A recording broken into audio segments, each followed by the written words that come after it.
Take yourself off mute. All right, there we go. Now we're ready. Hello and good evening. Welcome to another live episode of the Monday Night Review following the 100th meeting between Florida A&M and Bethune-Cookman at the Florida Blue Florida Classic. Appreciate Florida Classic for making that highlight package. Some good, bad, and ugly, all wrapped into a 2-minute package. None other place couldn't ask for a better recap of a game. A great game, a frustrating game, an infuriating game, an unbelievable game. I don't know. I could get out the way and call all kinds of adjectives to describe what we all saw. But as you can see, we got a great panel of guests here tonight. Kelvin and Keith, who've been running the ship pretty much nonstop for every week. Thank you guys. Joining us is Troy. Of course, Fat Mouth Sports is where you can find Troy, Tashay, and Ashley. Hello, ladies. Fang Exchange. Hello. Always good to have you guys. And of course, none other than Mr. Campbell, Coach's Corner, joining us as well. We might have some other guests as well. Well, ladies, gentlemen, how are you feeling 48 hours later? Kelvin? I'm honest it's answers almost only. Thanksgiving. It's almost Thanksgiving. I'm ready for Thanksgiving. As far as Orlando, everything about the Orlando the Classic was great except for 28 seconds. And I leave it there. Keith, how are you feeling? Obviously, I'm much like Kelvin. Not the game ending I wanted, but overall, it was a great fun time, great time. Great to see people that you know and you like and you love and everything like that. But not the outcome that I was hoping for. Definitely the outcome I feared. Was not an upset or a shock. But it's 24 hours later. Their season's over. We got one game left, so we got to fly. Y'all, Brian, got to fly to Mississippi and drive over. So it's the classic. 364 days of this foolishness. I got you. Troy, how you doing? Good to see you. Thanks for coming back. I'm better now. After having to talk to them people on their spaces about the goodness of sugar-free sweet potato pie. Because it was nothing I could talk about the game. I see you still have your eyebrows. You still have your eyebrows, so that's a good thing. I will never bet them eyebrows on Classic Week. That will never happen. Smart. Smart move. Tashay in the center square, how you doing? I'm doing good. Unlike, I guess, everybody else, there was no doubt in my mind that we were going to win this game. So, and I don't know why, but there wasn't a doubt in my mind. And I feel like as it progressed, that my reasoning for that was evident and in the end, but we'll get into that. But, I'm still sick about it. I'm not gonna lie. I'm not better. I'm still sick about it. I'm angry. I've watched the game a few times, and we'll talk about it, I guess. Exactly. We encourage honesty. Be honest and open. Don't hold back. We don't duck no smoke, as Kelvin likes to coin it. And honest responses only. So, let it out. Let it out. Ashley, how you doing tonight? I'm okay, but I actually kind of rewatched some things and I got a little. It's just a lot to unpack. It's a lot to unpack, and that's all I got for us tonight. Steve, good to have you on. Thanks for coming back. How you feeling, brother?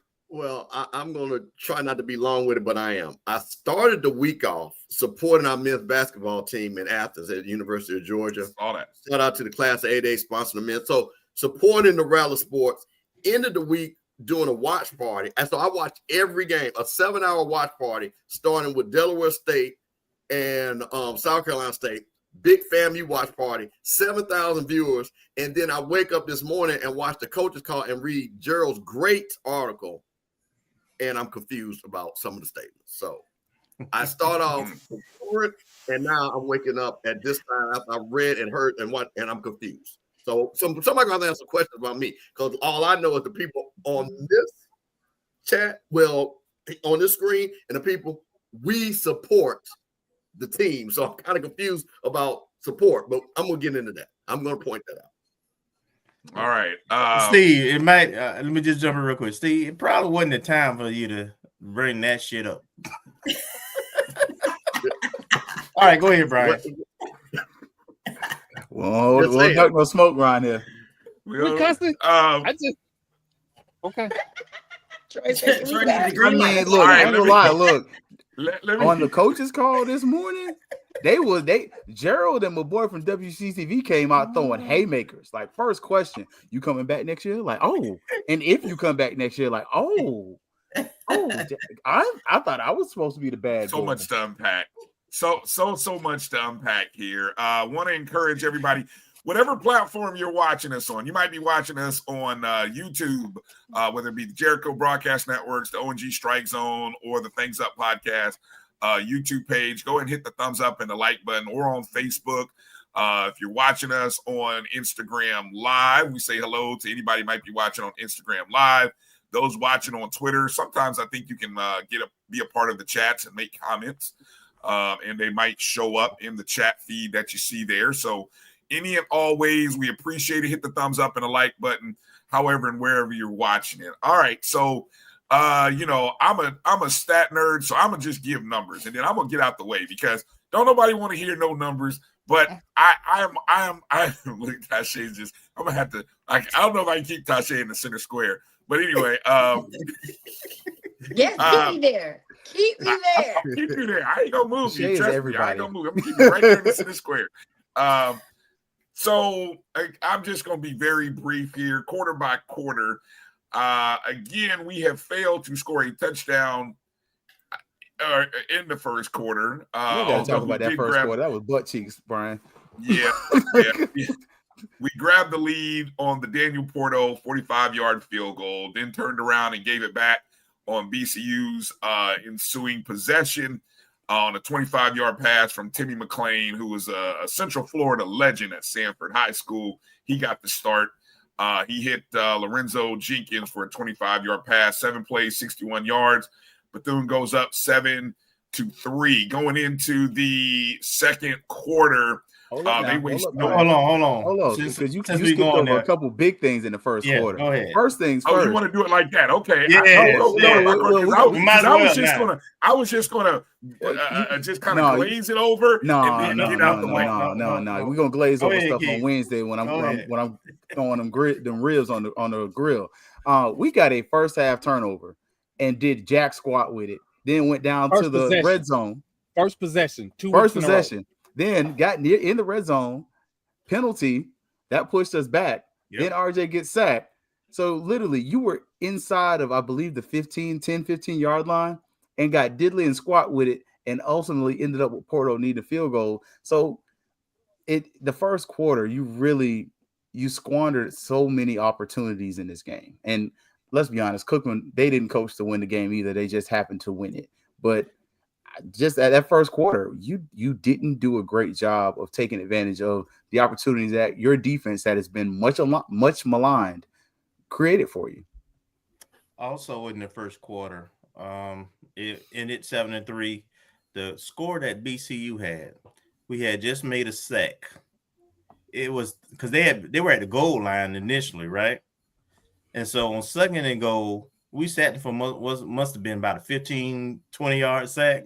Yep. So it was 13 yard sack. Third and goal from the 25.5 yard line. 25. Yeah, you're correct. Third and 25. And they throw a simple in route. Mm-hmm. And we got 3 guys around the ball carrier, but nobody makes the tackle. Mm-hmm. Third down. An omen of things to come. Absolutely. That's why I wanted to point it out. It is an omen of what happened. That's not an omen. That's a microcosm.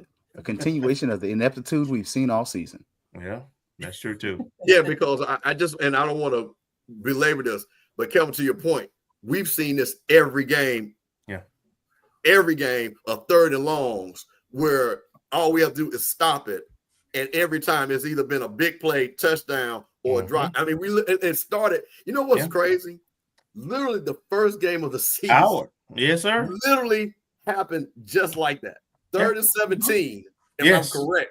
3rd and 19, 3rd and 19. maybe. Yeah. 3rd and 19. We should stop that, right? We should stop that. Yes. And now in the 11th game, the exact same thing. And we've seen that exact same thing in every game that we played. Yes. There's been 3rd and long when we couldn't stop it. I'm almost scared of 3rd and long than I am of 3rd and 2, third and 1. Right. It seems like they're gonna convert 3rd and 17. We gonna give it up like a. I ain't gonna say, but y'all know. Yeah. Yes. The doorknob Give defense. it up. The doorknob defense. Like they in Everybody Tucker gets tired. Hall. When I heard you say about the 3rd and long, the 3rd and long, it makes me think like we just work harder and not smarter, kind of thing. Like we get you to a 3rd and long just to be like, okay, there you go. We did the work to get you there. Yeah. Brian, go ahead and share what I told you and Dr. Cavill before the game started. In terms of what was gonna happen. The prediction. What I was scared of. That our defense was gonna be on the field at the end of the game and have to hold on to win the game. No, I didn't say we were gonna hold on. I said my fear is we're gonna have a lead in the 4th quarter. And we're gonna give it up, and they're gonna beat us in the 4th quarter on a play. That was the direct bold prediction. That was a bold Kelvin, that means you spoke it on us then. That just means you spoke it on us. But that's because I knew the story. Every game has been that. I can't even blame you, Kelvin, because it's a story, huh? Every game has been that. Oh, somebody said it. No, blame Gerald, because Gerald got the score right. Defense. Did he really? Yes. Gerald got the score prediction right to the T. My prediction was it had to be, that there were going to be big plays, and whoever got the ball last was going to win. I did not. Yeah. I said 38-35, but I said for us to have 38 and them to have 35. So I was 1 point off, and I had the team wrong. But I knew it was going to be a shootout, but we knew it was going to be a shootout because of the way we both have played all season. But both defenses were not very good, and they didn't get off the field. And our 3rd down conversion wasn't terrible this game. They were 4. We were 3 of 10 on 3rd down. They were 4 of 12 on 3rd. But down. the problem was the 3rd down conversions they had were critical. Created touchdowns. Mm-hmm. They were 1 for 1 on 4th down. We know what that meant. We know where that came from. Yeah, we know what that play was. So the timing was bad. But go ahead. Real quick. How many carries did Thad have? That didn't he average 10 point something yards per carry, but that is skewed because he did have a long run. Yeah, he do it every game, but it was like 11. It was at one point it was 11 for 100 and something yards. 118, 11 carries, 118 yards. I want everybody to notice something though. After that fumble, you didn't see Thad again until the second half. Was he benched? That's what's supposed to happen. I'm glad to get to that. That's what's supposed to happen. To get to that. I'm glad you brought that up. No. Yes, if you fumble, you ride the bench. I don't. No, not that. We need him. We need him. He's not someone who fumbles a lot. Exactly. That was a good play. Sometimes defense gonna make plays. Yeah. You don't sacrifice the game. You don't teach lessons. You don't teach lessons in game. You teach lessons during the week. You let them play football on the weekend on Saturday, baby. Well, that fumble that you just mentioned, but nobody else. Yeah. Oh, look, I wholeheartedly agree with that. We know they have a selected few that they might seem to like more than others. That's not let me make mention of while we're in the 1st quarter there. That right after Bethune had scored on that 3rd and goal from the 25 on our ensuing possession, that's where you mentioned the Thad Franklin fumble. Which was crazy is we go for it on 4th and 2, coming out of a timeout on our own 48-yard line. Now that right there shocked the heck out of me. I wasn't very happy. I was very nervous about that. But Thad actually breaks off a nice run, gets the 1st down, and got about 12 yards before he gets stripped from behind, fumbles. Bethune has the ball. So, that's one of those tough breaks. that kind of surmise that first quarter? Yeah, and since we talking first half, let me just point out too, they were essentially run blitzing that first half on first and second downs. So what opened up the running lanes in the second half was the fact that we got behind and we had opened up the offense. And we started passing that ball and they couldn't do a dadgum thing about it. So it loosened up that defense.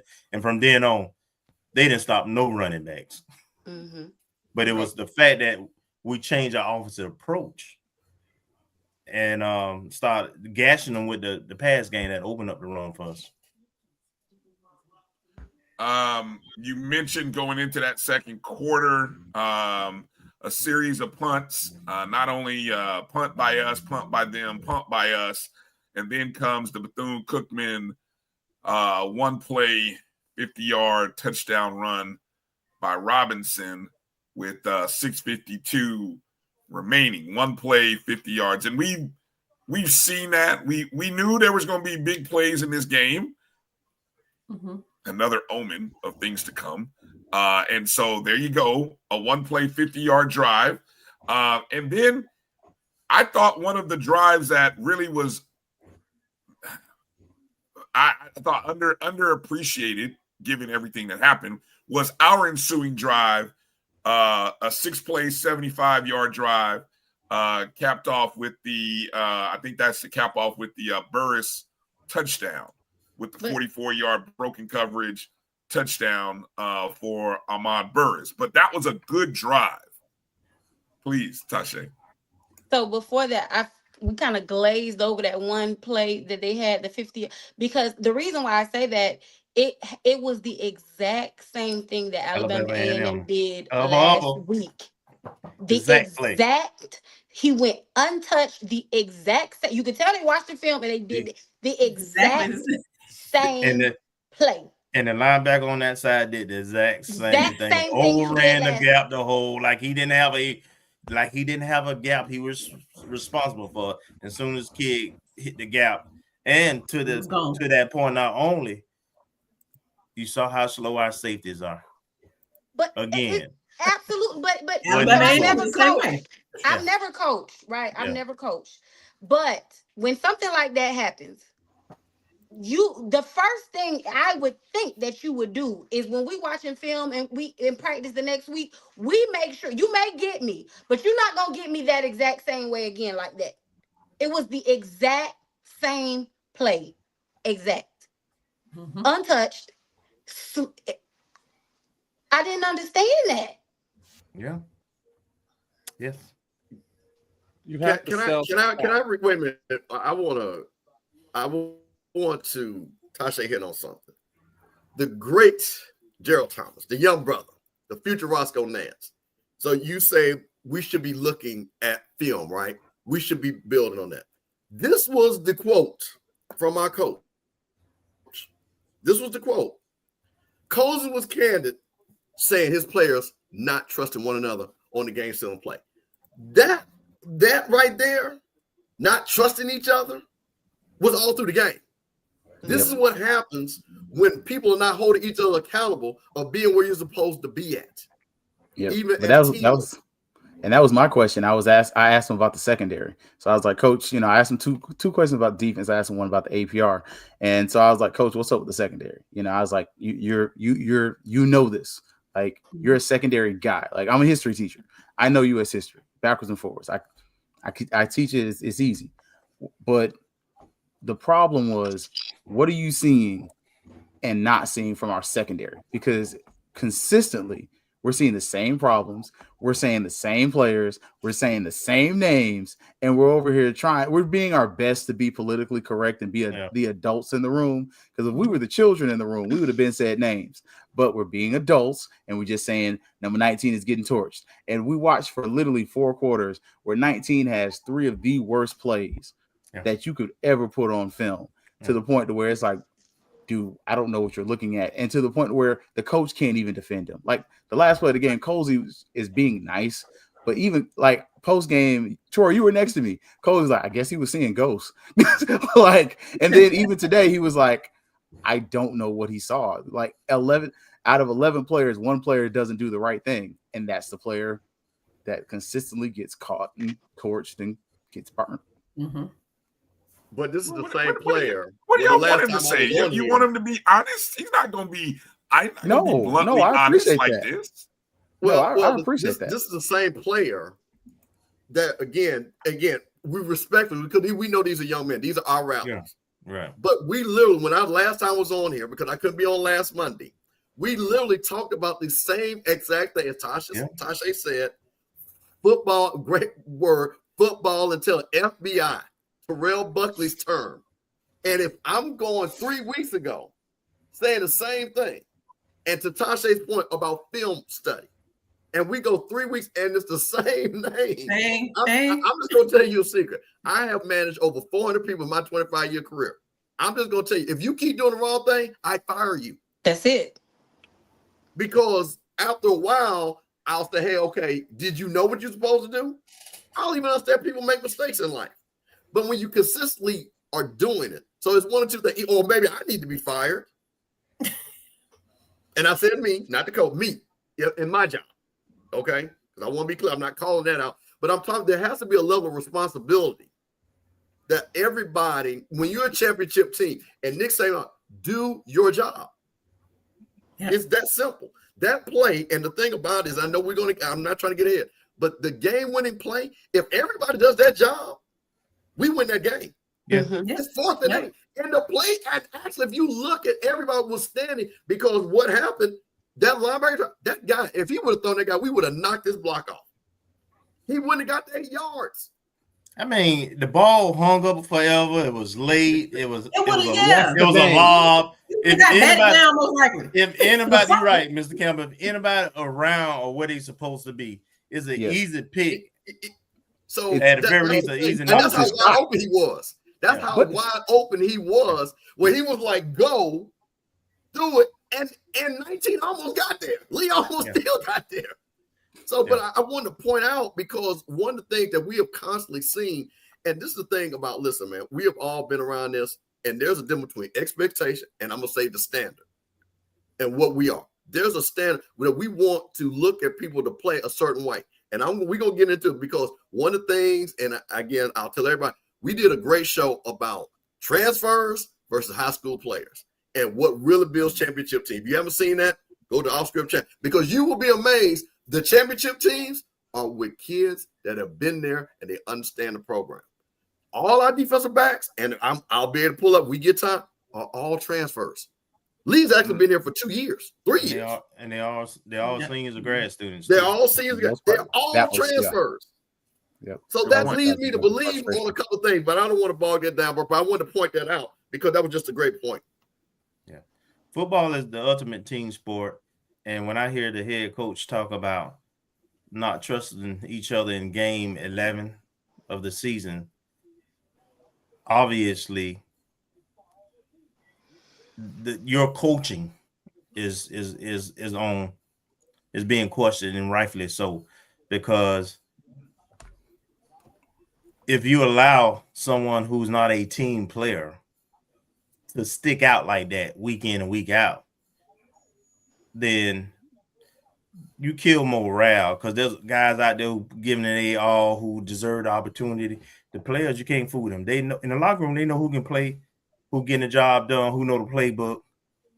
So if you got favorites, and I'm just go there now, and you continue to play your favorites because you brought them in or you recruited them, this is what you get. You get a possible 5-7 season, because football is a team sport, and everybody out there has a responsibility, and they have to commit and buy in to being a team player. Individuals always get exposed, and that particular individual has been exposed all season. He was exposed at least 3 times this game alone. You being nice. And going before you go to the second half, going into halftime, another time when you have time left on the clock and you take a knee. I'm sorry, that is a PAN/BAN move. I'm sick of it. I'm tired of it. If you know the acronym, you know what it means, but that is a PAN/BAN move, and everybody from the state of Florida know what that means. Well, Stop hold on. with that softness. Hold on, Keith. But the setup, why that, in my opinion, why I think that knee occurred is the drive before that we had just given up. We had just cut the deficit to 8, 17-9. We missed the extra point. Now let's not sugarcoat. Okay, once again, and so now Bethune turns around where they started on their 10-yard line, guys. Yep. They It went started 90. on their 10. And Brian, something else that's really important to say about this drive, it was like 3 minutes left in the quarter. Yes. 3:56. Yeah. 3:56 remaining in the half, right? And as I'm just kind of scrolling through, looking at the play-by-plays, I'm noticing two things that stand out on this long A drive. 3rd and 7 on the FAM 47. An incomplete pass. Oh, but wait. FAM used 2 penalties. I think there was an offsides and a PI. And on the same play. On the same play. Yeah, it's 2 points. And you know what down that was? 3rd and 7. 3rd and 7. 3rd and 7. Did we also get an offsides on a 4th down in that drive too? Well, on Yes. the first, We had that two was penalties. That was a later drive, wasn't it? That was a later drive, wasn't it? Well, No, we later had two- in that drive. We had two. Yeah, we had was 2 more penalties than in that one. drive. Yeah. It was more than There was one. another penalty. Yeah. Yes, there was another PI on a 1st and 10 Just rack 'em. on our own on the FAM 22 with 38 seconds left. Pass interference, moves the ball to the 7-yard line. Scores a touchdown. Another touchdown pass to Huggins. That's the one where I think he dove for the pylon, scored a touchdown. Guess who was the defender, both on the pass interference as well as the touchdown? Just take a guess. Oh, don't make me Mr. do it. Undisciplined. Don't make me do it. So you ask, now we're down 24-9, and you say with 23 seconds left, Keith, Try something. you want to Try something. Try Try something. it. Like, I mean, for me, at least try to get in field goal range. I get he missed the kick, but you're losing. This is our 3rd, 4th time. We get the We're ball. going to halftime We get the losing, ball to and you start the don't half. try. Right, but what happens if you get the ball to score to start the half? You get 3 points at the end of the half, and then you come back and you still score again. Like for me, it's the fact you didn't try.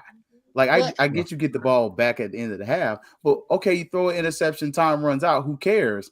Okay, momentum flips, but then they give you the ball right back. Like I think I have an issue, especially when you're losing at half with 20-some seconds left, just taking knees. That's to me, I don't think that's not aggressive. 10 plays, That's soft. 90 yards. It's a lot more things, bad things, or worse things that can happen under that circumstance than good, frankly, Keith. But to your point, if that's your mentality and you have that kind of aggressive mentality, which our head coach doesn't, then you've got explosive return guys. Teaching your guys to do fair catch instead of giving them an opportunity to break a daggone return. Now that irks the hell out of me. Yep. And Brian, just let me say this to Keith's point. We've taken a knee whether we got the ball coming back out or not. We've done it pretty much standard every practice. time. Sure. It's standard Birds, practice. yeah. So whether we get the ball coming back after the half or not, we've taken a knee. And it's been 20 seconds. It's been 10 seconds. Whatever it seconds. is. 18 seconds. It doesn't matter. And you do have to have a situation. Football to know what to do in these times, but every time that's not situational. That's a standard practice. And for all the RJ lovers, RJ ain't turning over the ball. I mean, I get one. I get if you got a quarterback that's turning over the ball and making mistakes. He takes sacks. Oh yeah, he takes a sack. But even when he gets sacked, taking this game because he took some sacks in this game. How many? I was trying to see what was probably the about 3. He took a lot. I'm guessing. No, it was more. Let's see. It's 4 sacks. He took 4 sacks. So he's protecting the ball. Like for the people who are saying, "Hey, RJ's your guy. RJ's the guy. RJ's our guy." Cool.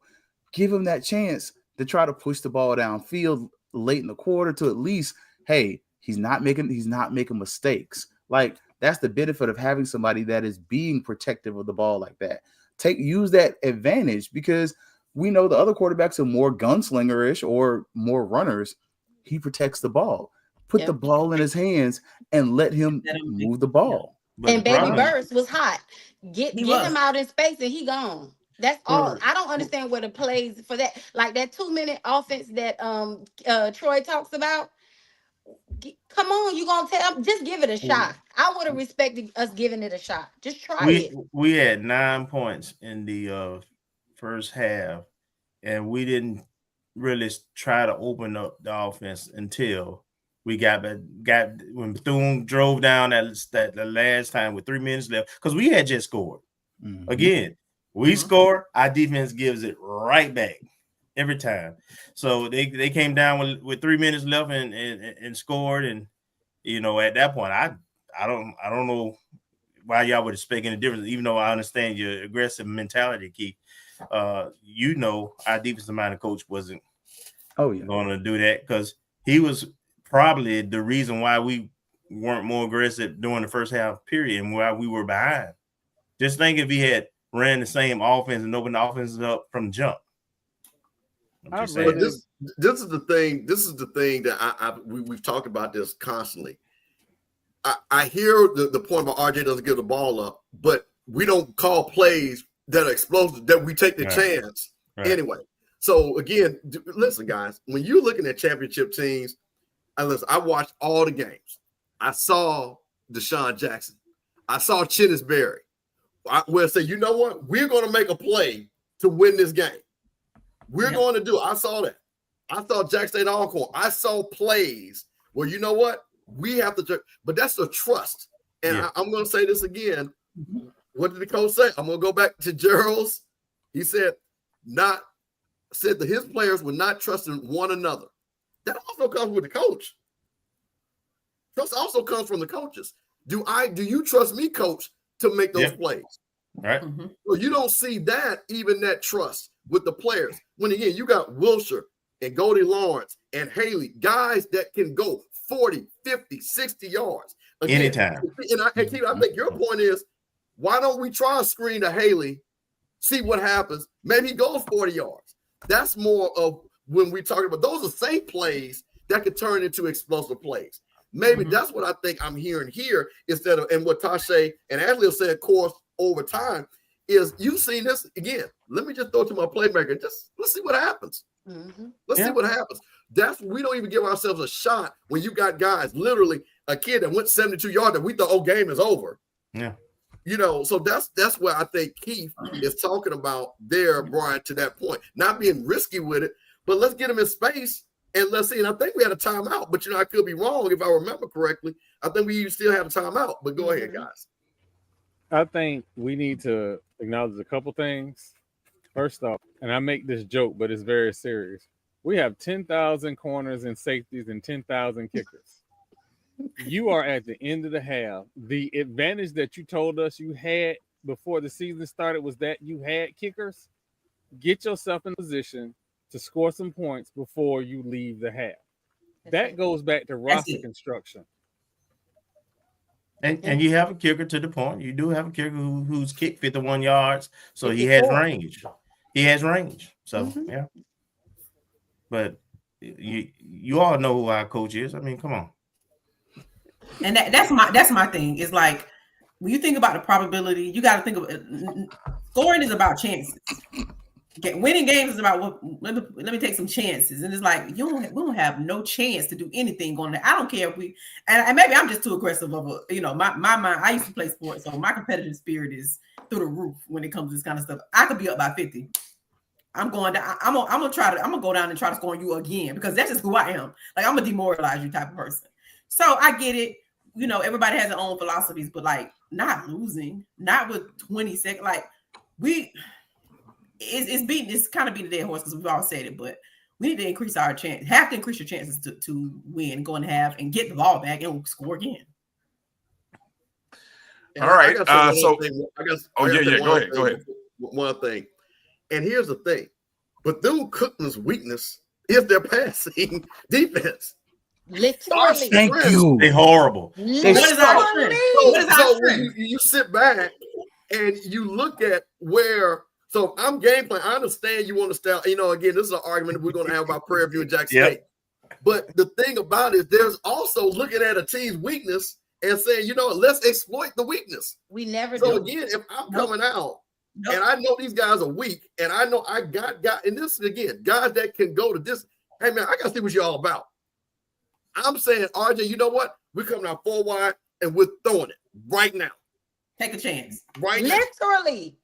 Right now. Because I watched too much tape of these guys not covering anybody the whole season. Their defensive backfield is actually worse than ours. Yeah. Yes. Facts. I'm being honest. If I've watched everybody, listen, man, I've seen everybody play every week. And I can tell you right now, it would baffle me to Keith's point when I sat back. And I also knew, and I'm doing the watch part, I said, actually, we're going to be all right. We actually throw the ball in the second half, which all of a sudden you see big plays happen. So, sorry, Brian, I just wanted to point that out because we have to talk about how the game starts to why we ended up with a 24-9 deficit. Yeah. Can I just say this? EA was saying that we can't block the D's, but in defense of the linemen, especially in the second half, RJ had a decent pocket a lot of times. He was able to really get the ball off. So you can say we didn't block the D's or we weren't, but we were. He had a good pocket. And we picked up the blitz. Yes. Yeah. So O-line let's not actually say been that. Now, solid the first last few half was games. a little, but definitely in the second half, that's how the pass was able to open up that run so well. So he had a pocket. He was able to throw it and pass, but that wasn't the play that was being called, evidently. Well, and you run into that point, that D line run out of gas if you put enough plays on them.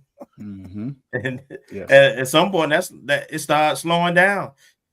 The tackling get bad, and all that happened. Yeah, we just need, as you all pointed out, had we been more aggressive and more open in the first half, we were so predictable in the first quarter and a half. It was going to be run, first and second, then third down. Pass. So of course they can pin their ears back on third down and cause some ruckus because they ain't, they basically saving their energy on first and second down every time. Mm-hmm. All right. And we get ready to go into halftime. Before we start talking about the second half, great conversation here. I feel like I got to take a break because we got a special guest that's going to join us as we get into talking about the second half. The second half, where we saw 1, 2, 3, 4 lead changes, 39 points scored. Is a lot that happened in the second half. And we got a former player. The Bishop is going to join us in the second half. Bishop Bonnet is going to join us in the second half here to talk about the second half and his thoughts. So hang tight with us. You're watching the Monday Night Review, the O&G Strike Zone, the Avengers, the sports media super friends are all gathered, and we got so much more to talk about. So hang tight with us. We'll be back after these words. This is the Dean of the College of HBCU Sports, Kenyatta Cavill of Dr. Cavill's Inside the HBCU Sports Lab with Mike Washington and Charles Bishop.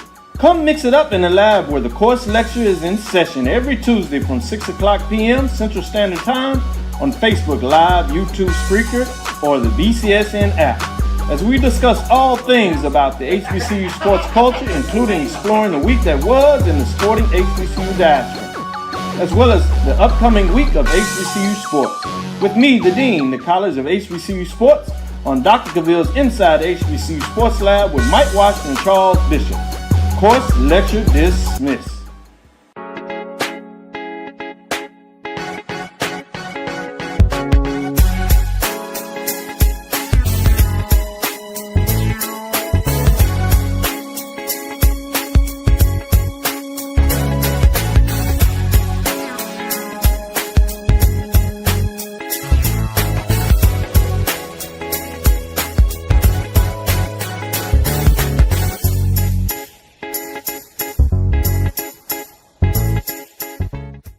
It's never too early to plant the seed, to share the tradition, and instill a sense of pride in your HBCU with your little ones. HBCU Pride and Joy Children's Boutique helps you share your school spirit with a wide selection of adorable kids apparel and accessories officially licensed from your favorite HBCU. Visit hbcupridejoy.com and follow us on all social media at HBCU Pride Joy on Facebook and Twitter. For over 30 years, HBCU Image has been more than just an apparel store. We've been a movement, a statement, a legacy. We celebrate the pride, the purpose, and the culture that make historically black colleges and universities legendary. Whether you're a student or a lifelong supporter, our gear lets you wear your HBCU story with confidence and style. Because when you wear HBCU Image, you're not just wearing clothes. You're wearing culture. You're wearing pride. You're wearing purpose. HBCU. College football fans, the Cricket Celebration Bowl is celebrating 10 years of crowning an HBCU national champion. A champion will rise at Mercedes-Benz Stadium on December 13th as the MEAC and SWAC champions clash in Atlanta. Join us for championship football, interactive fan experiences, and iconic marching bands. It's an HBCU family reunion that you don't want to miss. See who will be crowned the next HBCU national champion. For event and ticket information, visit thecelebrationbowl.com.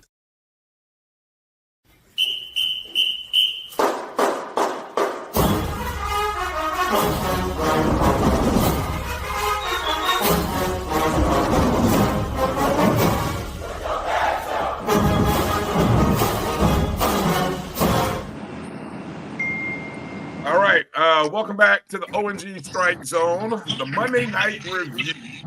And it's a pleasure to have joining us right now, none other than FAMU alum, former FAMU football player, Bishop Bonnet, joining the show. Bishop, how you doing tonight, man? Hey, I'm doing good. I'm just getting off work. As soon as I got off work, came on, hopped on with you guys, man. I appreciate y'all having me on for sure.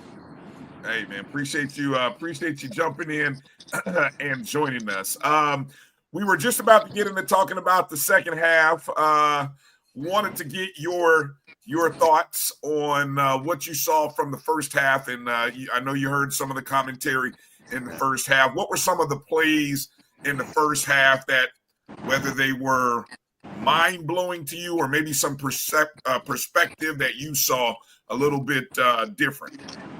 My main thing in the first half was just, you can clearly tell BCU, I still call it BCC. BCC was the faster team. That was very mind-blowing to me. Just the speed at which BCC played with and what we didn't play with and what we're used to seeing.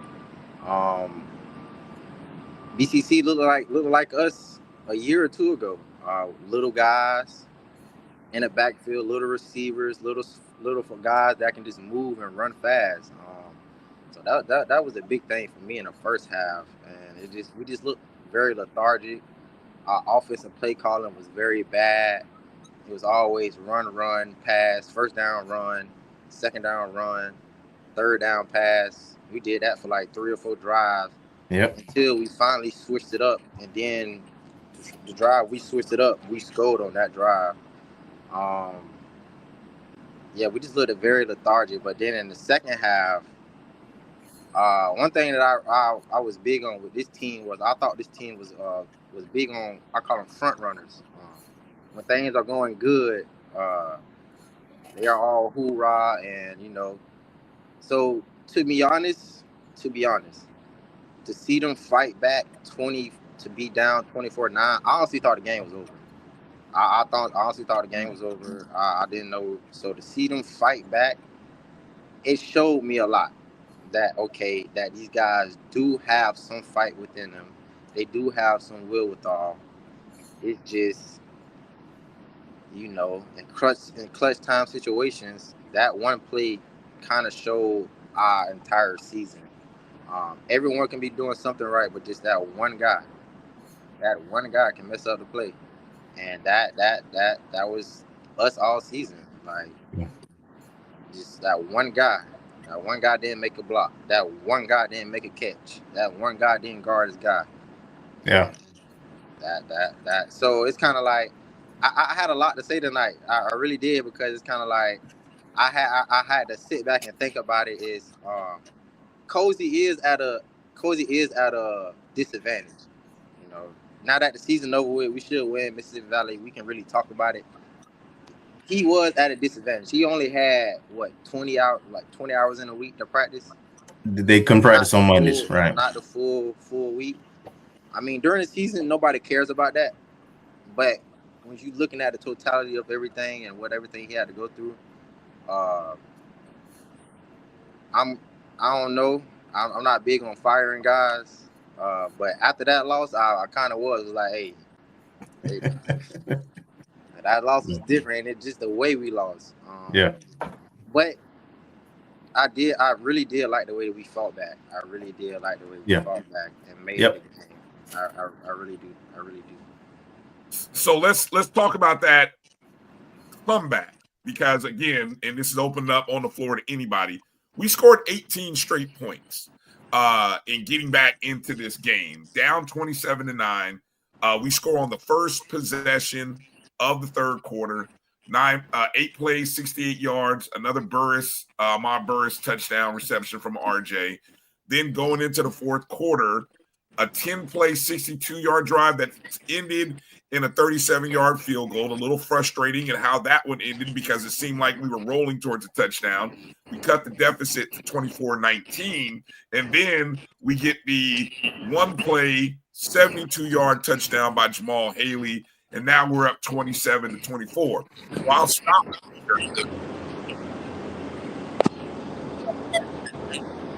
You just went out, Brian. Didn't hear you. Well, I was okay. So, yeah, I was just saying at the point where we scored the three times, the touchdown, the field goal, and the other touchdown on the Jamal Haley. Any thoughts? Anybody got any comments? Anything you want to add at that point in the game? We had life. We had a game. I mean, I think that was the biggest thing at that point of the game. Kind of like Bishop pointed out, even in the press box, it was like, I feel like we've lost, but, hope springs eternal. But it was that end point of being like, hey, we're back in this game. There's a shot. There's a chance. We can actually do something. Like you mentioned before, the offense is showing some life. So now what can we do to slow them down? Can defense give us anything? Because we're still behind. Yeah, I want to jump on that bandwagon because all I heard was Kelvin saying every time we scored, all I heard was Kelvin, we're going to give it right back. And the thing about it is, and I wasn't at the class, but I'm watching, you're talking about 50,000 people, majority of them rallied. And these are big plays to get the crowd back into it. Well, people are getting excited. And Brian, I'm pretty sure you're calling it and a big play. I know you can feel the adrenaline. People are listening to you getting that energy. I'm doing a watch party, and we had a lot of shout out to the rally, watch the watch party. We were getting energy. And then we turn right back around and we give it right back. And that was the thing, the nervous energy that even when we scored late, right, where game over, can we get this one stop on another big play, right? And you still don't see what you need to see because every time, and I'm going to keep saying, we got to get that t-shirt, we give it right back. We give it right back. And that was the most frustrating thing. But those big plays were the things that you get a crowd into because when Haley was 72 yards, I went nuts. I went nuts. It was just a beautiful, and this showed with this kid. And again, he went Bishop Bonnet Jr. I mean, we literally saw Bishop do that against Alabama A&M to win a game. You know, so that's what I became for Bishop. I said, that boy right there is tough because we should have lost that game without that young man up there at Alabama A&M. And you saw the same kind of things. So I'm like, man, this is what we need. And then to Kelvin's point, once again, because of mistakes, this is the thing, mistakes. Not that they beat us physically, you know what I'm saying, or made a great play. It's mistakes down the field that caused every one of those scores. Yeah. I will say this. In the fourth quarter, so you don't have many instances, sad to say, to give the defense some credit, but there was some big stops. There were a couple of 3 and outs at the end there that they did get. I was excited to see that. I thought that we were going to be able to hold on to it. Well, you know what? Let me not say 3 and out, but they may have had like one drive, and then the next drive they made some stops when we went up 27-24. Yes, they made some stops when we went up 27-24, but then we couldn't score, and then we finally were able to score, and then we held on to it, and then that last drive, I guess we'll get into that when we get into that, but they did make some stops. Oh, you muted, Troy. Go ahead, Troy. We need to acknowledge a couple things. Discipline. discipline cost us a lot of games. Discipline costs us possessions. You don't work on discipline on Saturdays. Mhm. Discipline happens during the week, in summer camp, and in spring. That's when discipline happens. So you either coaching it or you allowing it to happen. Mm-hmm. We had stopped them to get a penalty. They get a first down. Mm-hmm. Mm-hmm. Yeah. It sounds like a new game, but it's not. It's all season long. Yeah. Thanks. Can we address the other elephant in the room? Cookman really could have salted this game away at that point. Like, they started really throwing the ball at a time where it was like, if you just run the ball, this game's over. Like, I'm sorry. Which point, Troy? I mean, Keith, what point? In the third quarter, you started looking around. Like, Cookman had gotten to a little space to where they got past that. They had time to where they could have really eaten up more clock, and they started throwing the ball too often. Not me hating, because I love it, because it sounds like your boy might get a new contract. That's a benefit for us. But I'm just saying, like, it wasn't a well called game on either side of the field. Nope. Nah, that game clearly showed why both teams have the record that they have. Mm-hmm. Facts.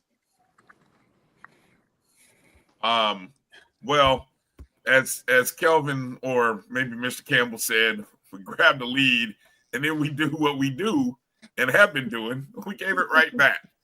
How many plays? How much time? Let's see. One. It was less than 40 seconds. I can help you out. It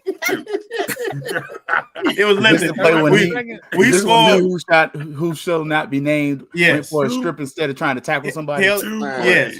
My thing with that is like, Hell scored with 7:47 left to give us a lead for the first time, 27-24 since the first quarter, and then at 7:03, we didn't have a lead again. Two plays later, 67-yard play. I mean, of course, we'll show the clips later when we get to that fun segment. But 67 yards, touchdown to the house. We're once again, I don't know. It's like sorry, like just I had to do it. It's like our defense don't have I don't know. Our defense don't scare nobody. No, definitely doesn't. No, our defense doesn't scare anybody. We don't have any D linemen that put fear in anybody. We don't.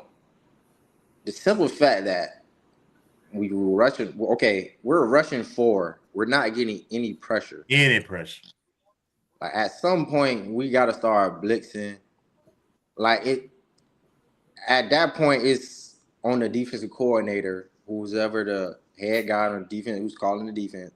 That's a mindset on the defensive coordinator. Like, that's his mindset of being timid. Like, and it showed, like, you know how they say, like, your team takes on a persona of the head coach? Yep. Like, it shows, like, bro, when you got a coach that is like, that's on it, that's like, ain't taking no BS, that's really on it, they ain't going for nothing. You can just tell by the way they call the game, by the way we even play is just very passive. Like, like, we're not a passive team, brother. We've never been like a passive program. So for us to turn around and try to be passive, and I don't know, I don't know. It's very Is weird. that so? I got a question for you, Bishop. Do you think that is strictly because of the personality, or you talked about some of those other factors that, we don't have the full amount of hours, and is it maybe the people that has been recruited? That's strictly personality. That's personality. Okay. All right. To his point, when he said defensive lineman, y'all have seen me on several different platforms talk about Southern's defensive tackles, and you've heard what I said about them. We got to start looking at our defensive tackles, because there's no way, if we had D1 level defensive tackle play, that we should be getting picked up on blitzes as easy as we were correct this weekend. Bro, I think go Go ahead, Bishop. If I'm not mistaken, we probably damn near average giving up 200 yards a game on defense and rushing. Mm-hmm. Yeah, Like that's absolutely. just bad. Like that's just. It's Them were 3 freshman running backs that they had. That's another Yes. thing. We talking about transfer portals. These freshmen kick dodge. Freshman. So it's like, bro, y'all better stop playing with these transfer portal junk, man. We better go get some guys out of high school that's gonna buy into the program. From Florida. But Bishop, your coach, our coach, and again, that's the reason why we did this show. And shout out to the people at 220 Club who actually have played, have coached, asked the question as we're losing talent because bring the talent back, get the talent recruited. And he said the best players in this conference come out the portal. We did a show. That's not true. And again, I'm not. See, my thing is, I don't like to talk about people because I don't know you well enough to talk about you. I only like to talk about facts. And we literally broke down from FCS. So all FCS All-Americans, majority of those kids, high school players. All SWAC team, majority of kids on all SWAC team, high school players. And we're not going to talk about a guy like Andrew Bynum because he just went SWAC to SWAC, but he came out of high school. One of our best players on defense, Riley, was a guy who committed to us out of high school. Is a safety. I forgot what number he is. I think he's like number 27. 27. Number 27. He's the best player on our defense. The way he runs down to the ball, the way he just flows to the ball, and the way he hits. He's one of the best players on our defense. And I think he's not been like in the 10th grade. It's the reason why he started playing much, much more towards the end of the season because they gave him a chance and he made plays.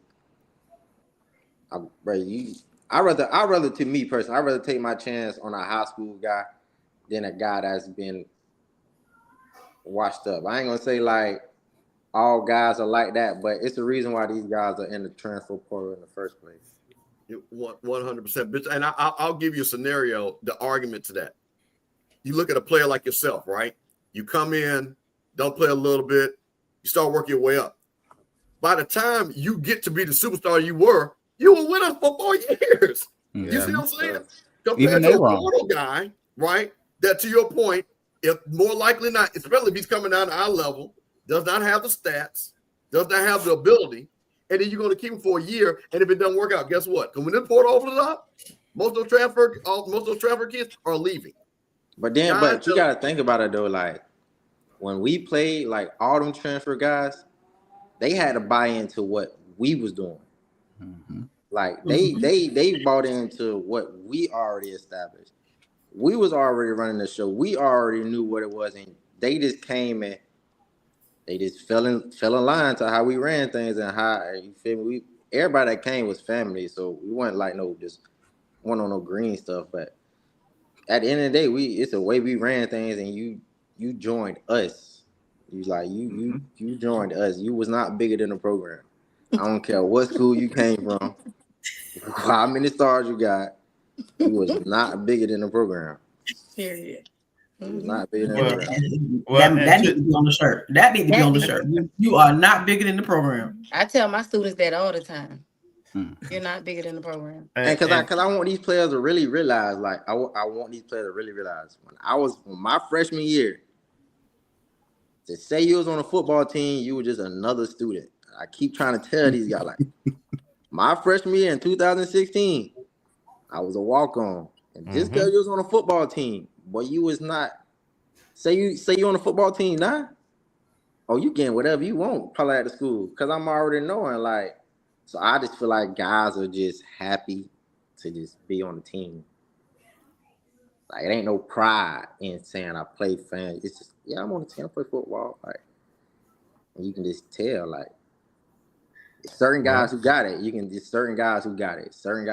You can tell by the way they play and the way they go about doing things. But you had a coach that already said, what was it, 2 weeks ago after the game? Not now. One of our players scared him. No, I'm going with. Improve his point. Yes. It was a 220 club I'm talking about where they were asking about, the whole high school transfer thing. And I think coach was like, You gonna give me time to develop high school talent? You won't give me. You talking about 4 years? You won't give me 4 months. That was actually right. the quote. Right, Yes, right. it was. So what I'm he getting at, to y'all point, his mindset, his mentality reminds me again. I've said this quote on the show before. It reminds me of Mike Tomlin, what he said. Some people they looking for talent because they run from coaching. Some folks can't coach, so they need to try to out talent people. They don't trust their own coaching, and I'm putting that out there. That's what I'm saying. You run for coaching, so you trying to get stars. You chasing stars, right? And football, as Bishop pointed out, is a team sport. It's a team sport. Me and my girl, y'all have to understand. We that's how wired we are. I see y'all. That was not planned. But it's no lies detected. Come on, Troy. You ain't got to raise your hand. Troy. Come on. I'm the PWI guy here. I'm the Florida State PWI guy here. I'm the Florida State PWI guy in the 90s guy here. I don't want to hear that. He was not coached that way. He would have never been allowed to get away with what has been going on now. Absolutely not. I watched him get pulled in a game. Look, that's why. Look, the best players got pulled by Mickey Andrews. I'm a Tallahassee native. Look, grew up watching Florida State and going to FAMU stuff. Like, we all know. It's getting hot in here. We're not doing that. We just tell the truth. Excuse. Mickey was coaching first-round draft picks like they were freshmen. You coach players hard to get the best out of them. Maybe you ain't Mickey Andrews. That's the point. It's a lot to unpack there. I got some thoughts. I don't know. We don't have enough time. Let me move forward here. As we are now trailing at this point. Lord have mercy. We're trailing 31-27. And then this probably was our I don't know, maybe I'd say this might have been our second best drive. Maybe our first best, because again, it started back from our own 25-yard line. We get the ball with about 7 minutes to go, just under 7 minutes to go. We go on a 9-play, 75-yard drive, taking up 4 minutes and 43 seconds, caps off by the Thad Franklin 19-yard touchdown run. We have a lead with 2:19 to play, 34-31. I asked the question at that time.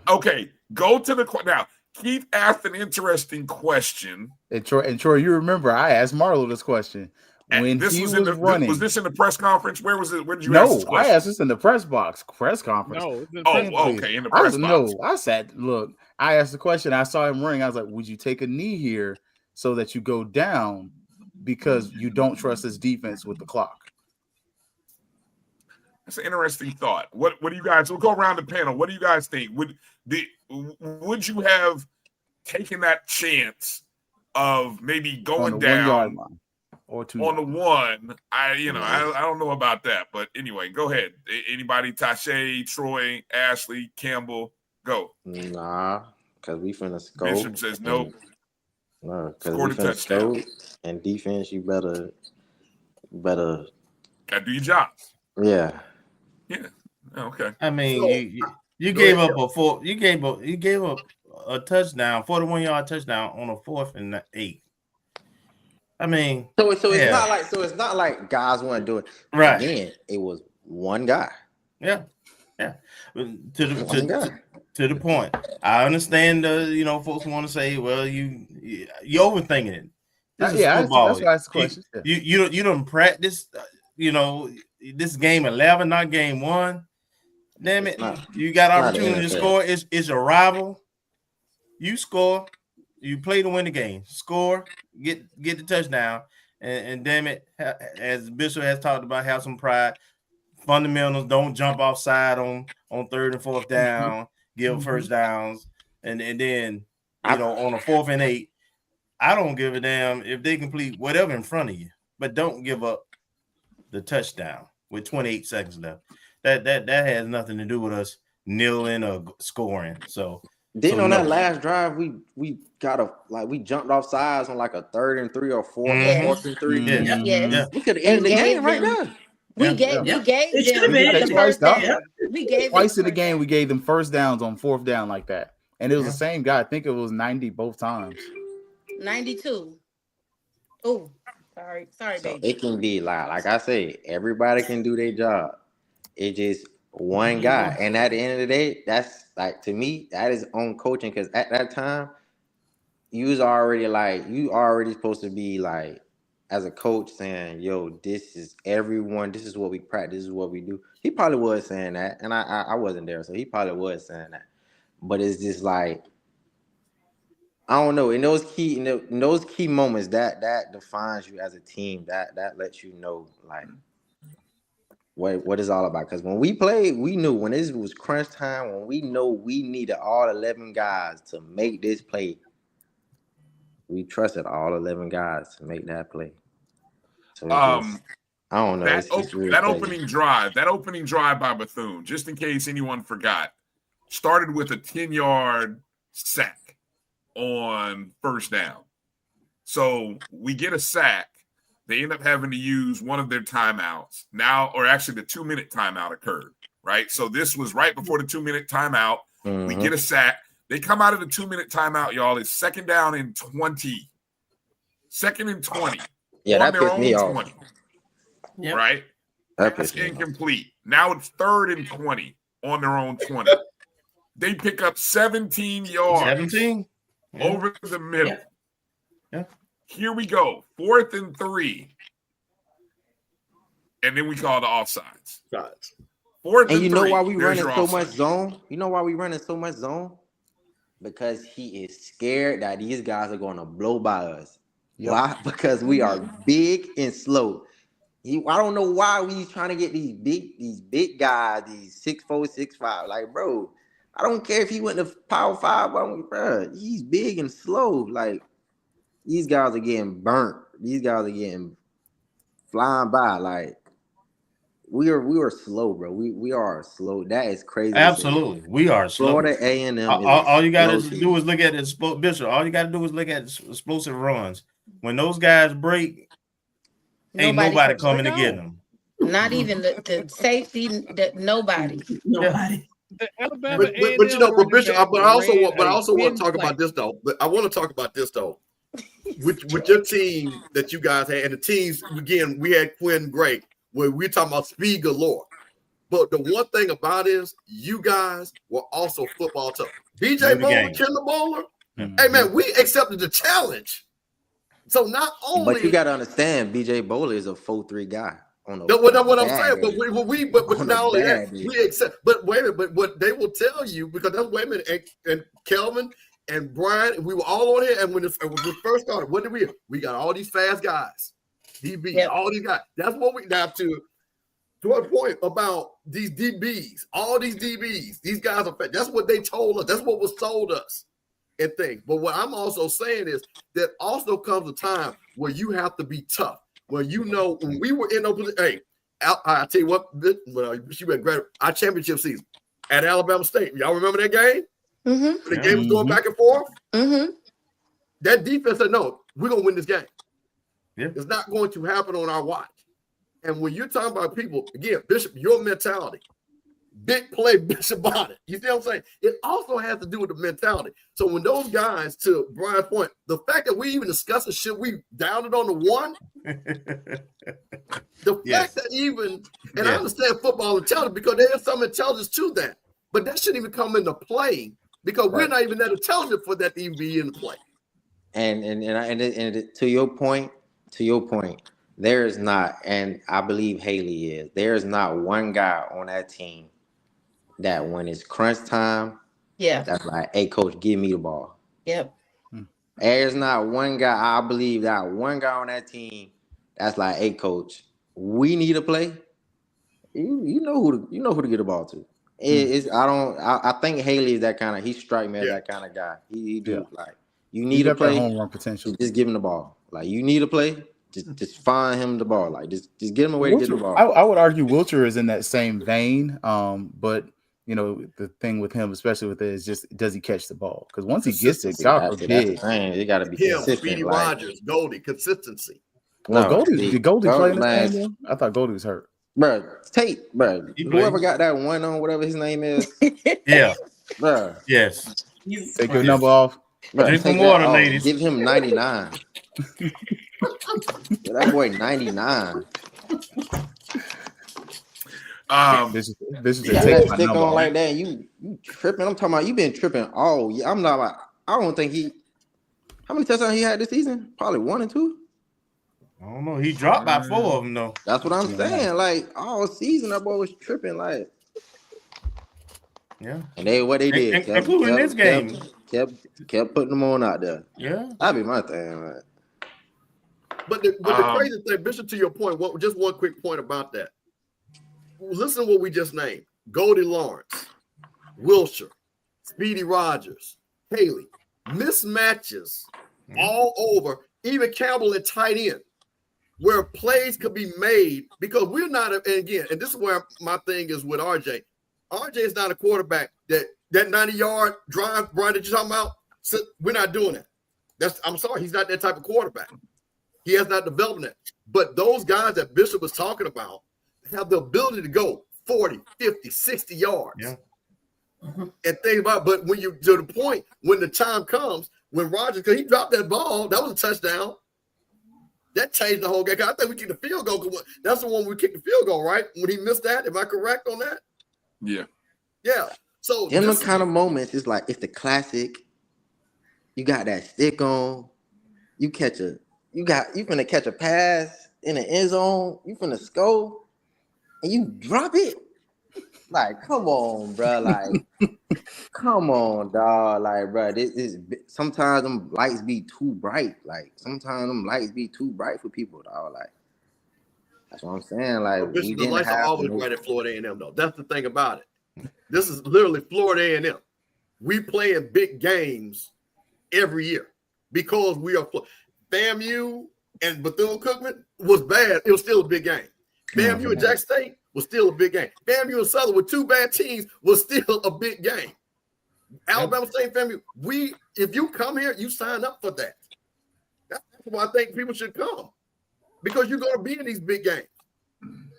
We should be in championship moment games. What you like to say, you were in championship moments.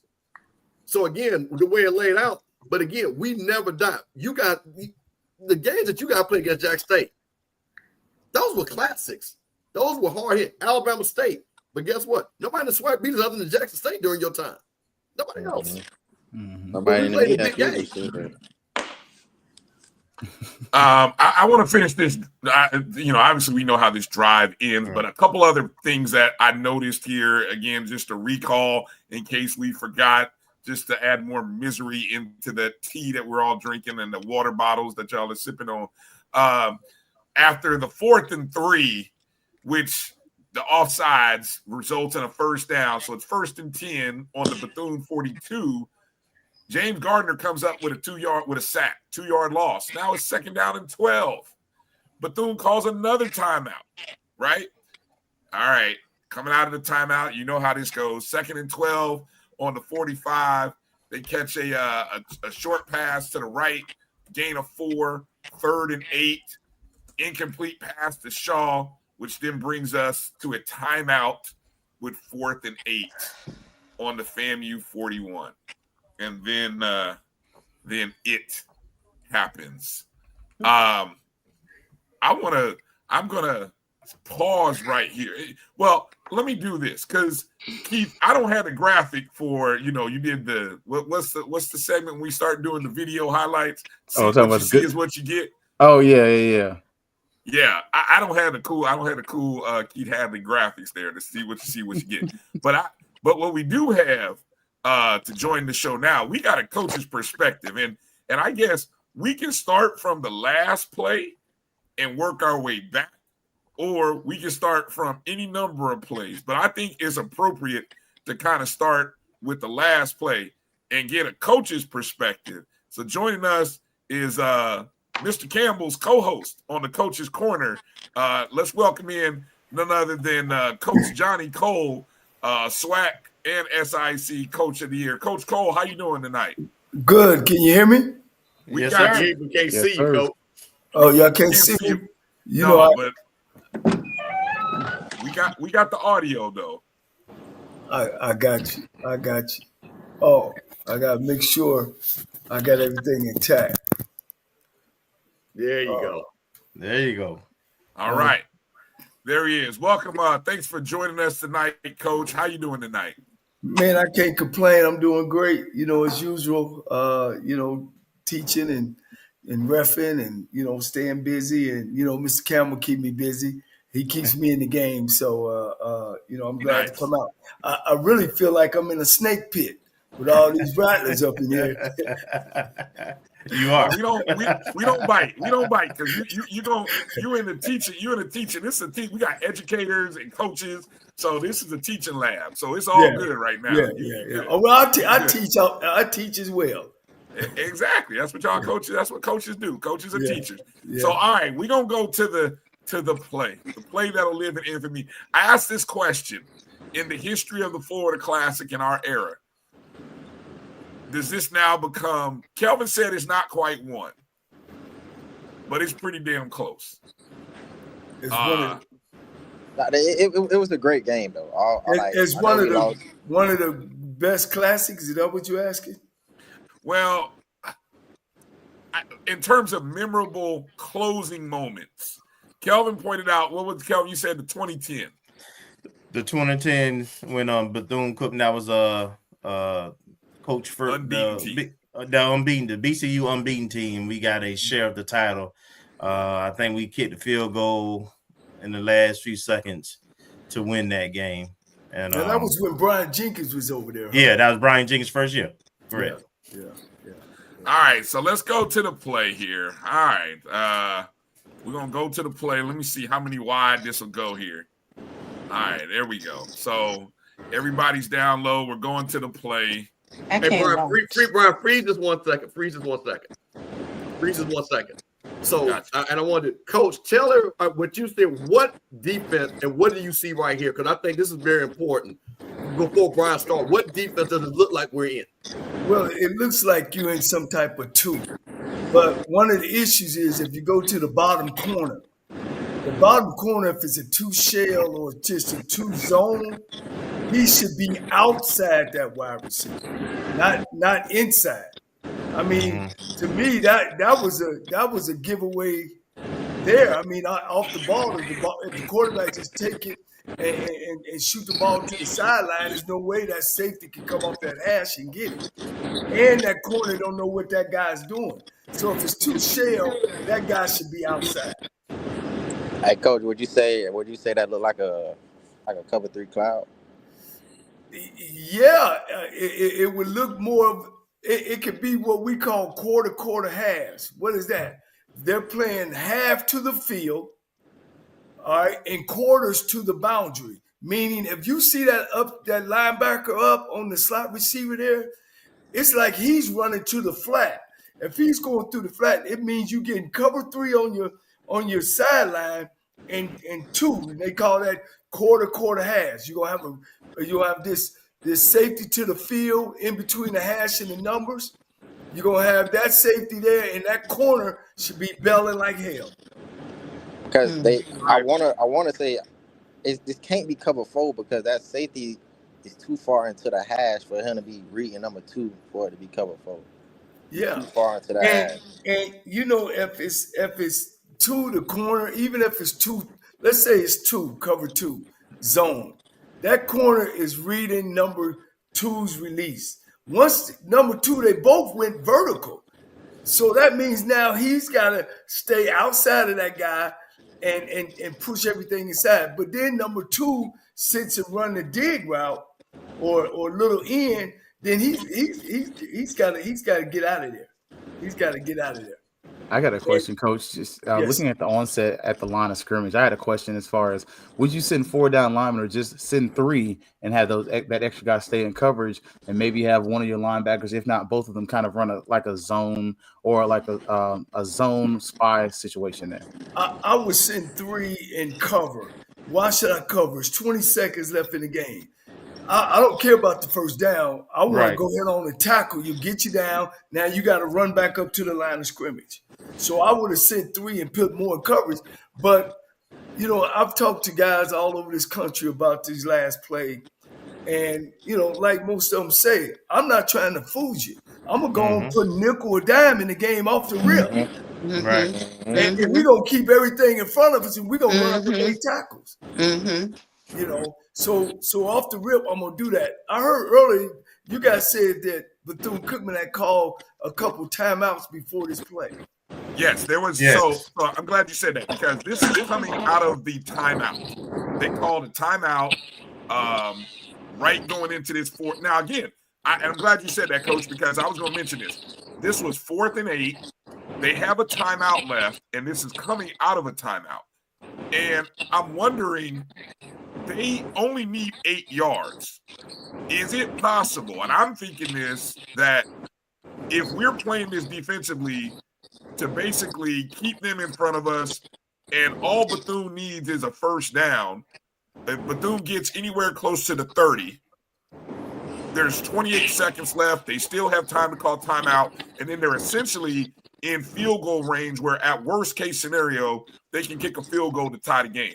Is there any thought process that changes the cover? Because we obviously are not playing prevent. We are expecting them to throw a Hail Mary bomb.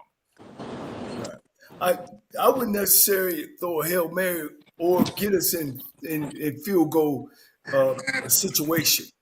You know, get the ball. But, you know, even now when I see the front, you guys got 5 guys up line. The boundary end, he drops to the flat. And they bring them. So I think naturally they brought 4. You know what I mean? Instead of, to me, just putting them in a regular set, another linebacker, 3 linebackers across, everybody drop, get where you're going, you know, and drop another guy because you got a dime in the game or nickel package in the game. They should have made that adjustment to me in the huddle. And that's just the way that I see it. You know, it's a difference. I want to put my little 2 cents in. One thing about it I want to say before I even go further. Sometimes, man, these kids want to save and make the big play, and it always happens. They think they thought they seen something. But I know, too, that, well, damn, coach, you the one recruiting me, but put him in the damn spot. So, you know, it's a little give or take. Go ahead, Bishop. From my viewpoint, That's it. That safety, like I said, that safety is too far into the middle of the field, too far into the hash. If we playing quarter, the perfect coverage for this would have been quarter cover 4. That safety should have been reading number 2. That corner should have been reading number 2. He bit because he didn't have no help from the safety. From the way I view it, there is no way that safety is helping him backside with number 2. There's no way. Yeah, go back just a little bit. Can you go start this play over? Just go back a little bit. Go back some more. Can you? This is the start right here. Okay. This start it. Yeah. So it looks like we have 4 down linemen. This is right before the first snap. Well, it's 3 down linemen and a hybrid because that guy on the far left side is not a defensive lineman. He's like a linebacker hybrid. Okay. Coach, are you looking for when the cornerback was trying to communicate with the safety? What you were looking for? Yeah. You won't see it. The video. I don't know if you see it. I don't know. It doesn't really show. It's like from 0. It's like from right here. Now watch he look over. He looks see him looking over there to the safety. You talking about the top of the screen? You talking safety look back at him? No, he doesn't. Like that's what there's 0 communication. 35-yard line. 35-yard line. He's gonna look to the safety as if to say, "Hey, you got over top." Now I wouldn't wonder why he would say that, but I'm thinking in my mind now he think it is 2. It's some type of 2, because he let that wide out go right by him. Yeah, run it back. Yeah, if it was 2 zone instead of there's no way they could have been. There's no way they could have been playing. And can you show them they could have been playing? And I just can't think that Coach Cozy or the DB coach would tell that kid that. I don't know what was the issue of the communication? They got to be playing. They got to be playing cover 3 cloud. There's no way they playing cover 2. Cause if they playing cover 2, that safety should be getting off the hash as soon as the ball snaps. Right, and it was so bad. It was so bad that the ball. He waited to catch the ball. And the quarterback called a shot. The quarterback literally immediately after the ball is snapped points and like go there. So what they did. So what ended up happening was number 1 ran a stop and go. Number 2 ran a inside dead, and the corner bit on the dead and left the receiver wide open on the hitch and go. So my viewpoint is if they playing cover 3, he's midpointing 1 and 2. Him thinking that once that linebacker went out into the flats, he thinking, okay, he got his up under number 1, he good.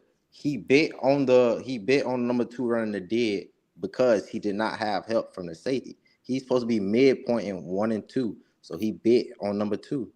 There is no way that safety, he didn't have any safety help at all. But his responsibility, the reason is the quarter, the deep. He got to be deep. He messed up for sure. The reason why he didn't, I wouldn't say he bit on number 2. I don't know what he was doing, because if his eyes was on number 2 went away. The only way he should stop is if number 2 makes an outside release, not an inside release. Right. Move it back a little bit. You can see when he ran an in route. It's going to come right here, coach. Correct. Because the way the defense is, remember the safety is standing on that inside hash on that side. So he's running into the coverage once he ran that in. So that's not his responsibility. You're right. He's supposed to stay outside with the deepest guy. Yeah, he's supposed to. So, Wait, I want to say one thing, but Bishop said something, and Coach, we talked about this, and Bishop said the perfect defense should have been quarters. Coach, what did you tell me when we said that? And where was the guys? If it had been quarter, where should they have been lined up, Coach? We talked about line up at 12, when safeties at 15. Can we run it back at 12? When those receivers release off, and at 12 yards they still going, everybody should lock on. Can you show the can you go back to show the frame and show like what it was lining up at? So because I'm with you though, I think from the start this is messed up. Like just the formation itself. Keep going. Yeah, you got the middle linebacker out there. Stop right there. All right. That safety right now is supposed to be over number 2. He's not over number 2. He's are you talking about the one to the boundary? Yes, sir. The safety in the boundary. He's supposed to be over number 2. Why is he in the middle of the field? If it's shell, yeah. But him being in the middle of the field lets me know they are playing some kind of cover 3. Because there's no way. And let me point out what quarter halves is. Quarter halves is they playing cover 2 to the field. You see where the first corner to the wide side. But he should be outside getting some type of jam on this, and he's a flat player. This safety is a third player. He's over top. The other safety rolls to the middle, and that corner should bail. So you're going to have 3 across. Yep.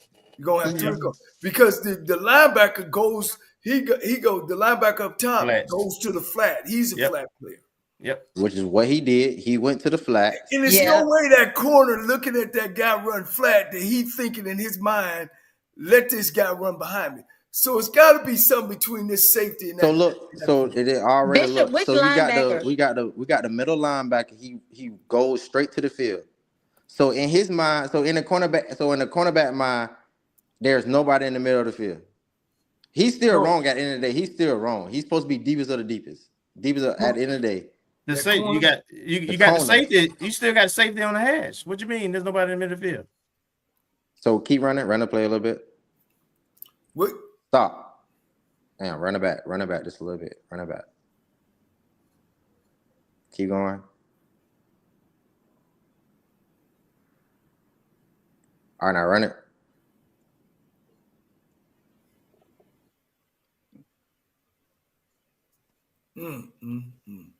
Stop it now. Damn, it's kind of hard to see that. So you got the DN went up on a running back. he messed up. At the end of the day, he messed up. He's supposed to be deepest of the deepest. But would you also argue that the formation in itself really sets the players up to fail? Yeah. Like for me, that was the number one thing. Why do you start that formation in the first place? Because Coach Cole, you mentioned the corner should have a responsibility. Bishop, you mentioned there's a spot in the middle, but if there's a safety over the top and you have two safeties and you take one of those D linemen out and put them back in coverage, all of a sudden to me that helps eliminate some of that gaming and questioning, especially for a corner who has made mistakes throughout the season. Yep. Yeah, I don't know what that was. The weakest spot between this coverage is the middle of the field and actually where they threw the ball at. Yep. Those are the weak spots of this defense. Go back again. Yep. Go back. While Go back. Going back, Coach, I got a question. The running back leaks out. You're blitzing a defensive back. There should have been pressure if the running back is leaking out, correct? You got to if you bring more than they blocking. Right. If you bring more, but you're not bringing more than they blocking. They block. They got 5 blockers, right? And you only got 4 rushing. So actually, they got an extra guy that's picking up. But that end is locked on. Evidently, they had the end locked up on the back. So I got a question. What was the linebacker's job? Can you put it up again? One of the linebackers is Nayron. He goes to the flat on the left. That's what I'm talking about. That's what I'm asking Coach. Like Nayron did the right thing. That was the job. Nayron did the flat. All right, but look though. I'm gonna keep it G with you. I'm gonna keep it G with y'all though. All right, which is kind of messed up. If he have the flats, say that flat defender turn up and do a wheel, that's his guy. Can I say something? Man, it ain't no coverage like what this we looking at. Yeah. it's a bad break. Unless it's quarter halves, meaning that defensive back is supposed to be back in quarters. That safety to his side should roll to the middle, and this safety should roll to the numbers. So you'll have 3 deep and you'll have 5 underneath. That right there, I've never seen in my 40 years of coaching. I agree with you. So it's a mistake. It's going to be a mistake. Either if they're playing quarters, that corner should know he should be back. This corner should be back, and you got 4 deep. 4 deep is good against 2x2, meaning 2 receivers. So once they release out, all 4 of those receivers should be covered. If it's quarter. I mean, which is what they're in now, and the new term for it, Coach, is cover 3 cloud. They don't say quarter half. They say cover 3 cloud. You can say that. You can say that. That's but how is he running himself out of coverage? I don't understand.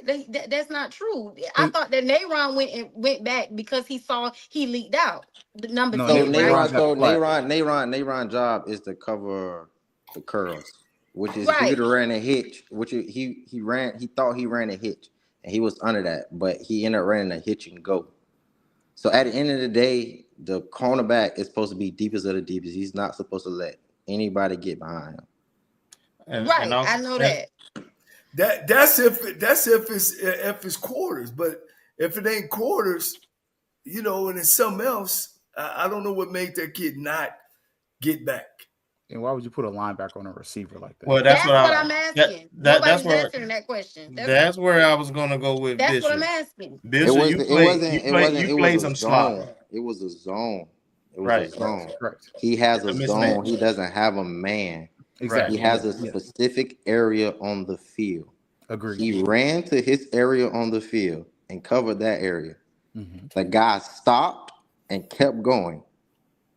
The corner bit on something that he was not supposed to be biting on. Mm-hmm. Right. Okay. That's what I'm asking. And we had 2 timeouts, by the way, all. So just in case somebody looked out there and thought we were in a wrong coverage, we've seen us blow timeouts for less. That would have been a great time to call a timeout. And if you go back and watch the play, the cornerback, his first step was wrong. Mm-hmm. His first step should be back. His first step was inside. Thank you. That's right. His first step was inside. Yeah. Got me wanting to go back to it again. All right, here we go. Let's see that first step. Now, which cornerback are you talking about? At the top of the screen? Yeah, Yes. the one to the boundary. To the Okay. boundary. I just see it's just he's freezing there. Even that linebacker, Oh, he did. He even sure that did. He went linebacker inside. should not be outside Back. that slot play. Right. His Right. alignment should be inside the slot play. Right. He's already lined up. Technically, where he lined up is already in Yeah, the I mean, if you ran his double, zone, right, if you ran right. double slant against this up top, both guys Yeah. run double slant. It's wide Hell, open. you gonna catch the ball and run for 10, 15, 15 20. yards. Yeah. Mhm. Yep. Facts. I mean, Yeah. Wow. that linebacker should be inside that wide receiver. When that ball is snapped, he should pop his legs, make some contact, Mm-hmm. and then if somebody's in the flat, get there. Yeah. It was way Yes, too you're right about complicated that. of a defense that we played. Mhm.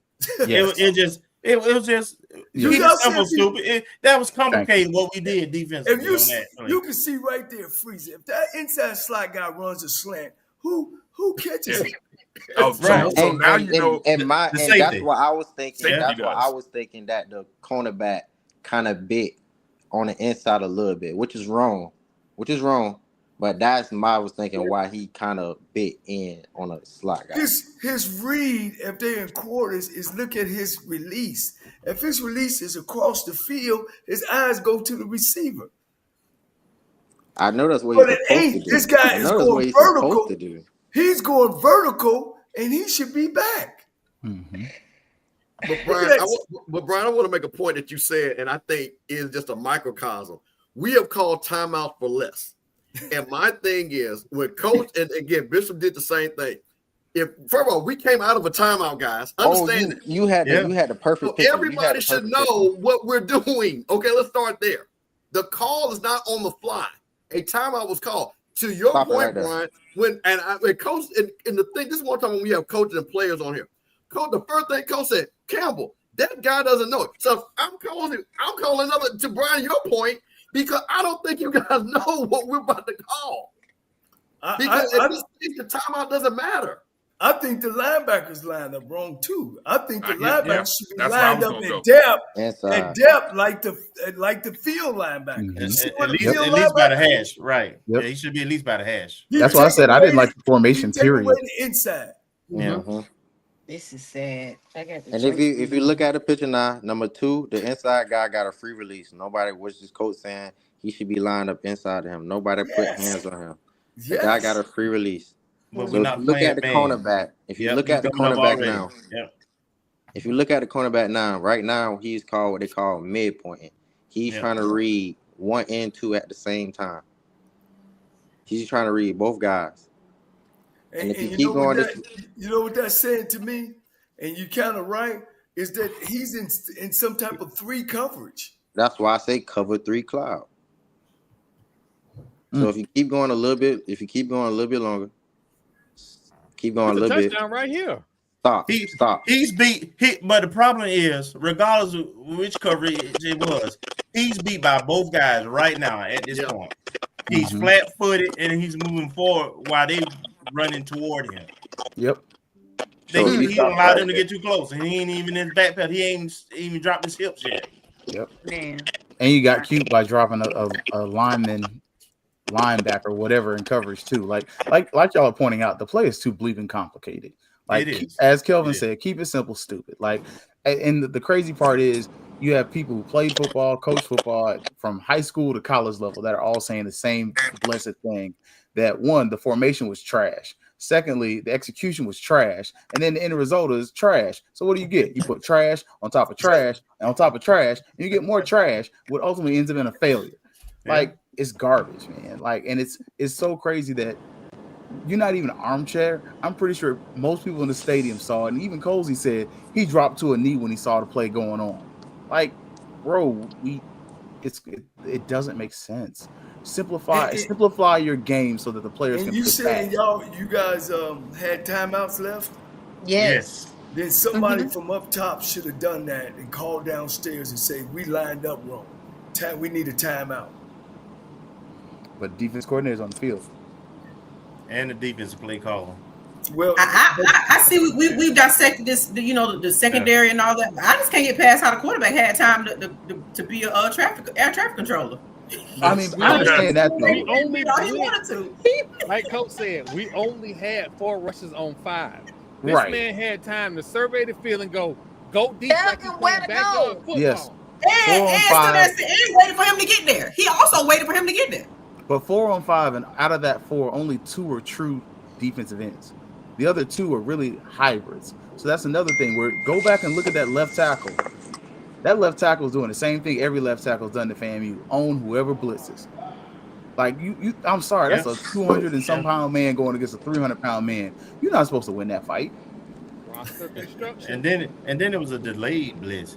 Why are we pretending it's 4th and 8? If we coming, damn it, we gonna get up on our line of scrimmage and we coming. Well, see, this is the thing. Well, Brian, this is the thing. Me and Coach, this was the crazy thing. It's about putting, and I think what Keith is talking about, playmakers. If you're going to bring a slot guy on it, the whole purpose is to shock the guy because there's another guy that the left tackle has to account for. The left tackle had nobody to account for. He accounted for the slot guy who was creeping up, basically became a small defense in my size. Right. So there was nothing to give any confusion It was in no anything deception. like that. So again, to Coach's point, and Coach, we literally talked to 3 or 4 defensive coordinators. So Coach's point, if you're going to do that, you might as well just rush 3 and drop 8. If you're going to do that, that was my whole and standpoint. mind you, the time also plays in a factor too, because remember, the only thing that can beat us is what beat us. Yeah, right. The only thing that beat us is what beat us. Don't let him get in the end And if zone. he stands in the pocket, who gives a crap? Because he's eating up clock while he's standing in the pocket. Let him sit up there, bounce, And make bounce, him throw it because the short clock to is running. Coach's point where you tackle Thank him. you. Right. And That's now more people time got to off the clock. run. Are they trying to get the field goal guy out there? Because now you're talking about 10 seconds left. It's situational football, and to Yeah. the point, as Bishop pointed out, it's softness I over think and over again. It's just maybe poor football. they were making the call to stop the first down instead of stopping the touchdown. Maybe they thought that he wasn't going to go deep because it looks like the quarterback told the receiver, keep going. Yeah, He did. He did. And I think that's why that. Yeah, I think that's my corner kind of bit, assuming that they won't go for the first down and not for the touchdown. Yeah, And so the defense might have been set to stop the 8 yards and forgot about That's putting the cart before the horse. Yeah, and I'm saying that in a nice Christian way. That is bad coaching if that's the case. But you're right. All right, let's find another play, Brian. Please, because I can't stomach this one no more. Okay, and Brian, all right, let's go to the Javon. But Brian, let me make one quick point and why this is important. Yes, because it's a lot of YouTube. It's a lot of YouTube shows out there. But this is why I had Coach on. And thank you, Bishop. Because what I hate is people that don't, and we've seen this because I think Kelvin, we talked about this when the guy was talking about why they didn't have a certain guy and you couldn't even do it. So I want people to understand when we're critiquing this, that's why I had Coach to come on. Because I don't want nobody to say, oh, you guys are hating and you guys don't know what you're talking about. You never play. You got a championship player here and a SWAC championship coach here. So it's not us. It's Coach that has won a SWAC championship explaining to you guys why this play didn't work. So I want to be clear on that. Yeah. All right, let's go to another play that kind of broke our back right after we had just gained the lead 27-24. And then we go to Javon Ross, a 67-yard scoring play here by Ross. Same person going to miss the same tackle doing something stupid in a second. This one right here. This right here. Just tackle. Just tackle him. Yeah, he grabbed him. I think this was touch football. Just tackle him. He tagged him. Jump on his back, for goodness sake. I mean, one thing, all that. The ball out, right? I thought he was trying to rip the ball. He does. One thing that sticks out to me about this play is speed. All that other stuff, man, that boy caught that ball and got up out of there. He was trying to. Like I said, he said, "Coach, give me the ball and let me show you." That's what he did. But he didn't outrun But 19. yeah, no, Man, yes, he didn't did. outrun no, he Yes, did. he 19. did. Oh, That yeah, was I'm missing telling you, tackle. he outran that boy. Yes, he did. And He just 19, missed the and tackle. 19 Come made a on, bad guys. decision Bro, Now. that too. man outran, This outmarked. is He tackle missed it. He football. missed the He tackle. just missed the daggone tackle. Yes. He still He outran made him. them two. He made them He other two ducked, guys he miss. ducked Now. his Yeah, he shoulders. Watch him drop his shoulders. Well, see, I'm like Bishop. said no. If you even with leaving, he was already beating him because the angle was bad. I'm trying Yeah. to tell you, man. Angle That was bad. young man got he up out of outran there. him to the sideline. Man, if he grabbed the guy lower and really sell out trying to make the damn tackle, Look Yeah. right he here. could have made the He tackle. already Yeah. blowing past him Right here. there. Boom. But he still got the angle. He's but past With everything- him. I with want y'all to everything- understand he's past him. He What is y'all not past him. understanding? He's Yeah. Even he's if gone. If He he's is not- even, he's past him. All right, yo. He had the That angle, is, but he got that is not that bad. That's not hard. That's not that hard. He of a tackle. should have dabbed low and not. Yeah, He should have grab the dived. leg. Slap his Just grab the ankles. leg. I thought myself fall and trip him up or something. Yeah, he something. Slap should. ankles, push him out of He should have bounds. went Not for his that ankles big. instead of high. He got both hands Yeah. on him high. That's all I'm saying. Whether he was outrunning the angle or But not, can that you go that back? is not a hard tackle. Yeah. Can you go It's not. back? Can you go back where he catches the ball at? Oh, the middle of the field, wide Yeah. behind open, my brother. Now stop right there. He almost See, fell there. see, on defenses, they got what you call fits. What are fits? Fits is I need to make the tackle. I need to make the ball go inside. See, that linebacker overran him. And it happens. That linebacker should be behind him because the safety is up the other fit. The linebacker should be tackling from the outside in, and the safety should be coming in. What happened? He overran the play, and the kid made a great move on him as well. See, that linebacker should have been on the outside, and that safety is in perfect shape. He should have been trying to tackle him from the outside in. And unfortunately, the guy just makes a great play. Why are we Amazing because he defensive line slipped. on our and back? Because he see, managed to hold- a lot he of held himself up. times the defense always want to force the ball inside to these other players. You know what I'm saying? Correct. Because the You sideline, got help there. That's right. the sideline it'll help you yourself, but you always want to try to turn the play back in to your players. And I'm gonna make this point. All right. He could have did way more for the tackle. But how many times have we seen Xavier Smith do the same exact thing? Yep. No, that boy. How bad many boy, man. times did we see Xavier Smith run past guys and have them reach out? You could have made that tackle, man. That young man is moving. Not if you ain't got your hands on him though. My thing He is, laid That's what I'm he had saying. the- You can't he had do the that. sidelines. You He can't had do the that. sidelines. It was not in the middle of the field. I'm He just could have pushed saying. him towards the sideline. He I had done the seen sidelines Xavier- help- Over the man, almost like he's gonna strip. So I agree I'm with you with that Bishop they are on this even, one. and he was being beaten, but his effort on the tackling was pure trash. Who was that I got think pancaked? I'm with Bishop. He was beat. If it was if that guy had a rattle on and he did that, I agree with So you, let Bishop. me- I'm let with me ask Bishop you- on I this would say the same thing. This was my thought about this I'm play, talking right? football now. I'm not talking This- uniforms. Okay, let me say this. This was my thought about this play too. Something we were talking about earlier, right? So this happens. I think this was the third quarter, right? Yes, third quarter. Third quarter, this happens. Okay, then this is number 19. Then of course we see the subsequent play that loses us the game, right?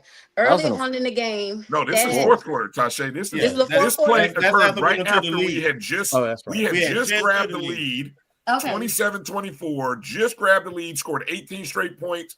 This was the second play following that score. Okay, Yeah. so then, like I said, subsequently we see what happens in that last play with the same person, right? Mhm. Earlier on in the game, correct? Dad fumbles the ball, right? Mhm. He's Mhm. out. We don't see him again until the second half, Right. right? So where is the equity in if the boy makes a touchdown on this play? Why is he not pulled? But we pull Thad, and we needed Thad to make some. We don't see Thad anymore until the second half. My question is to the coach. This is what I'm asking, Coach. Do you pull, right? If we have somebody that's making constant mistakes over and over again, we see this consecutively with this player, right? If you have other DBs, okay, do you pull him or do you continue letting him work through? You know, how does that work? Because we know that we'll pull a player for a mistake, right? Right. Well, unfortunately, football is not like basketball, number one.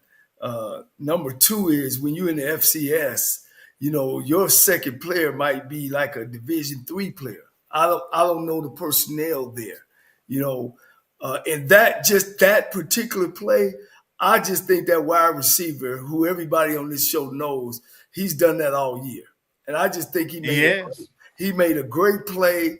And when he get going straight, it's hard. He done that to. I've watched film and several times. He done that to Pine Bluff. He done it to Prairie. He done it to Alabama State.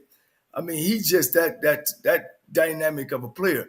But yes, if a guy doesn't get it done, yes, you got to be able to put some in there or call defenses where you can have a player if you got to just play a player. But Coach Cole, they were just loving him last week when he got a pick. No, Bishop. No, we weren't. No. Who's they? Ain't no Who's they. You gotta watch I was the the show one a who little more. pointed at her chest. But my thing is, Nope. I can love you and still you need a little second. You need a breather. You need to take a moment. That ain't Now, got buddy, you play. Now, that's the fleas that come with the dog. Yeah, that's why I'm just talking shit. But must you see your Superman point, though. one day and you trash the next. So you need a moment. But as And a running back, Bishop, Coach isn't the Cole, rule? to your point, and I'm not being shady, but at the beginning of the year, I think the most recruited position was the DBs. We recruited like 400 of them. We have 30 plus DBs, absolutely. But Bishop, is that not the rule though? As a running back, if you fumble, you can expect to see the bench for a little while. Is that not the norm? I mean, every coach different because every coach different. Yeah, every coach we different. needed that though. Well, you guys the offense finally came around and started scoring some points. Mm-hmm. But I still see, that you need more improvement on that defensive line because people been able to run the football, and if you can't stop the run, it makes it even harder to stop the pass. And and from season to season, I've seen that. I mean, you guys struggle early in the year again on scoring points. In FCS football, you got to score points. I've been at Tennessee State, Alabama State, Southern University. Of course, I was head coach at Texas Southern. You got to be able to score points in FCS. Yes. And be consistent. Yep. You guys want to take a look? Be disciplined. You want to take a look at that Jamal Haley touchdown run? Of course, it was only one play, 72 yards. Let me see. We got that one. Let's see what we got here. Like I said, it's when guys like certain guys just want that spotlight. Certain guys just know when it's daytime, they capitalize. And Haley's just one of those guys. Like he's just one of those guys. The line blocked their behind. The line, like as much as people are going to argue about it, they blocked their behinds off. Untouched. There ain't a whole lot to talk about on that one. It was so clean. There was no safety in the middle of the field. They were on the hash or outside the hash. And so once he got to the second level, it was over. I mean, that's a legit 4-3-4-4 guy. That's what you brought him here for. Literally, that's what you sold us when you recruited him. You said he was a speedster, he was a fast guy, he was a playmaker. He's proven in that place. We talk about your evaluation of players and talent. You were right. Yeah. What made this play successful from the and what did Bethune-Cookman potentially do wrong in the defense there, Coach? Can you go back to the line? Because I think they caught you guys in one free, meaning that they do have an extra man, and evidently the coordinator thought that you guys were going to run the ball because this is a run-stop defense. Right. But good for you guys. You guys ran a mixed directional play, meaning that everybody is blocking down. I don't necessarily have a man. I got a gap, which is good. And I can guarantee you, if I was looking from the backside, that one of their men ran two men into the same gap, which made the whole gap to hold open, and the safeties didn't see it. So you could slow it. It's a counter. This is a counter. And it looks like you have a lead blocker in there too, which helps as well. Right. Because the lead blocker immediately knocks the guy out of the hole. Everybody's on helmet on helmet. Look at that. Right. Everybody on somebody. Mm-hmm. Yep. And there you go. And really the problem is that linebacker, their linebacker should have made that tackle. Yeah. You see that linebacker right there on the 30, he should have made that tackle. And he might have got held a little bit. That guy probably was holding too. Yeah, he probably got held a little bit. Maybe, just maybe. He did get turned. Because see that line, ain't no way that linebacker should have got a hand on that back. Hey, what's my lady to talk to say they need to take him out? Yeah, I'll take his ass out. You don't cost us a touchdown. You should have been unblocked free. No, leave him in. He was on their team. Leave him in. Let him stay. Yeah. And then so that was one touchdown that got us a lead. And then here's another touchdown after we gave up that Javon Ross. We came back, and here's this was the last play of that 9-play, 75-yard drive where we would score. This was the play before, but here it is. Counter again. I think there's another counter again. This was a counter again, if I'm not mistaken. Yep. Yeah. Counter my favorite run. Why is it your favorite though? If you can share for the people. I don't know. I'm a little guy, so I can hide behind my lineman, and then I'm real good at pressing the hip of my tight end. So just get lost back there. Ashton Grable 71. That's Ashton who pulled from the right side going left. And if I'm not mistaken, that's Campbell, the tight end who's behind him. Right. Right. And he looked like he ran and got a block. It's great. He did. Yeah, he's got the linebacker that's coming up. The first guy is the kick out guy, and the tight end is the guy that leads the back through the hole and get a linebacker. Yep. He picked up that block good. Mm-hmm. Yeah. You know, Bethune wasn't very good at stopping anybody this year. They just outscored everybody. No, they weren't. At least the people that I think you guys were the only winning team that they beat. Oh, don't say that. That's not a surprise. Well, we're not winning yet. Well, we were 5-5, so yeah. We were. But yeah. We were 500, not a winning team. Yeah. All right, Brian, let's get ready for the was it school grade? All right. I don't know. What we got? Grades are good, bad, and ugly. What do we got? Real quick. What do we want to go to? Good, bad, and ugly, then school grades, so we can close out. All right. Exactly. All right. We like to do a segment around this time called the good, the bad, and the ugly. Of course, brand new. You know, Bethune continues to give us great content. We appreciate. Hey, before y'all get that, hey, I'll let y'all rattlers, man, figure it out because I got to strike, and strike again. All right. Hey, we appreciate you, Coach Cole, man. Thank you for coming on. Appreciate it, Coach. I appreciate you guys. And if y'all want to win in 334-318-1141, you can catch me. We got that, Coach. We got it. All right, take care. All right. Let me see. Coach Cole. All right, hold on. Where did Tasha go? Oh, Tasha hit the wrong button, I guess. Maybe she had to grow. I don't know. She's too cute for us. I don't know. She's somewhere. I guess she'll come. She'll come back in. I'll look for her. All right. Good, bad, and ugly. Let's go around the horn. Let's I don't know. What do we like? Let me see. We lost, so that means we start with the good. Yeah. Let's start with the good. Kelvin, good. What you got? Oh, my good is this was one of those games, even though I hate the results, I felt like the team, it mattered to them. They cared. And the fact that they went down 24-9 and came back multiple times, that's the good for me. That shows some Rattler spirit, man. Those and after the game, I saw guys, tears in their eyes, distraught, having to be. That's what I'm saying. It meant something, and I hadn't seen that a lot this season. We got 6 losses.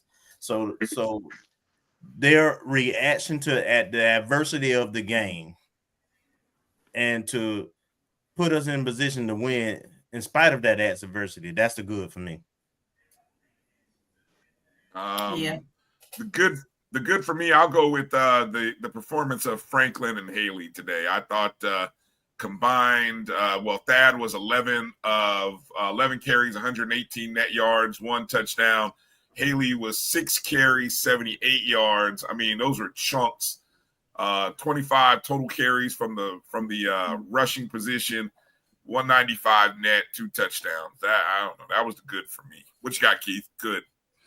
I'm not even gonna take anything from the classic. It was good. It was a good experience for us to see everyone there. But honestly, I'm gonna go to volleyball. Like winning the SWAC championship as the 8 seed. I'm sorry. Look, I'm buying some trophies. I'm sorry. Look, you can say what you want to about me. I don't care. Thank you, Troy.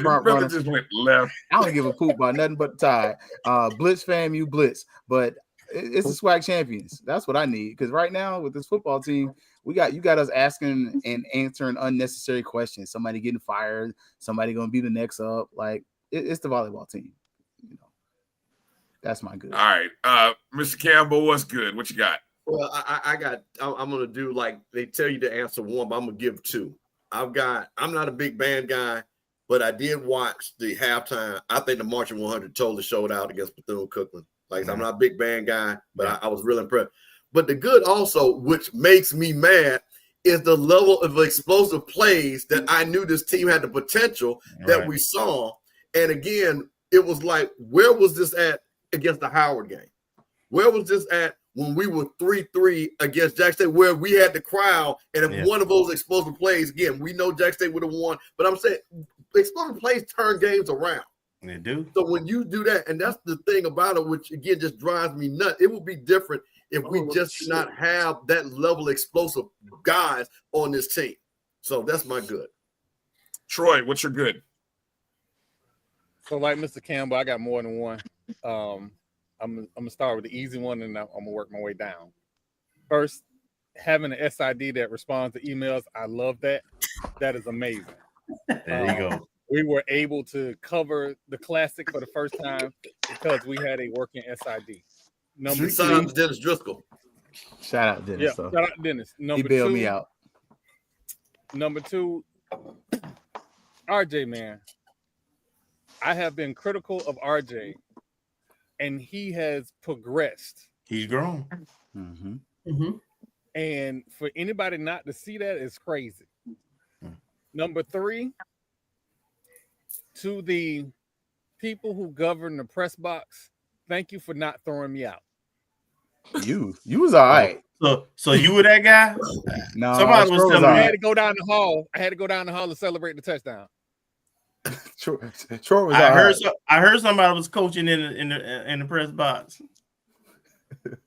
Troy was all right. Yeah, it was some coaching in the press box.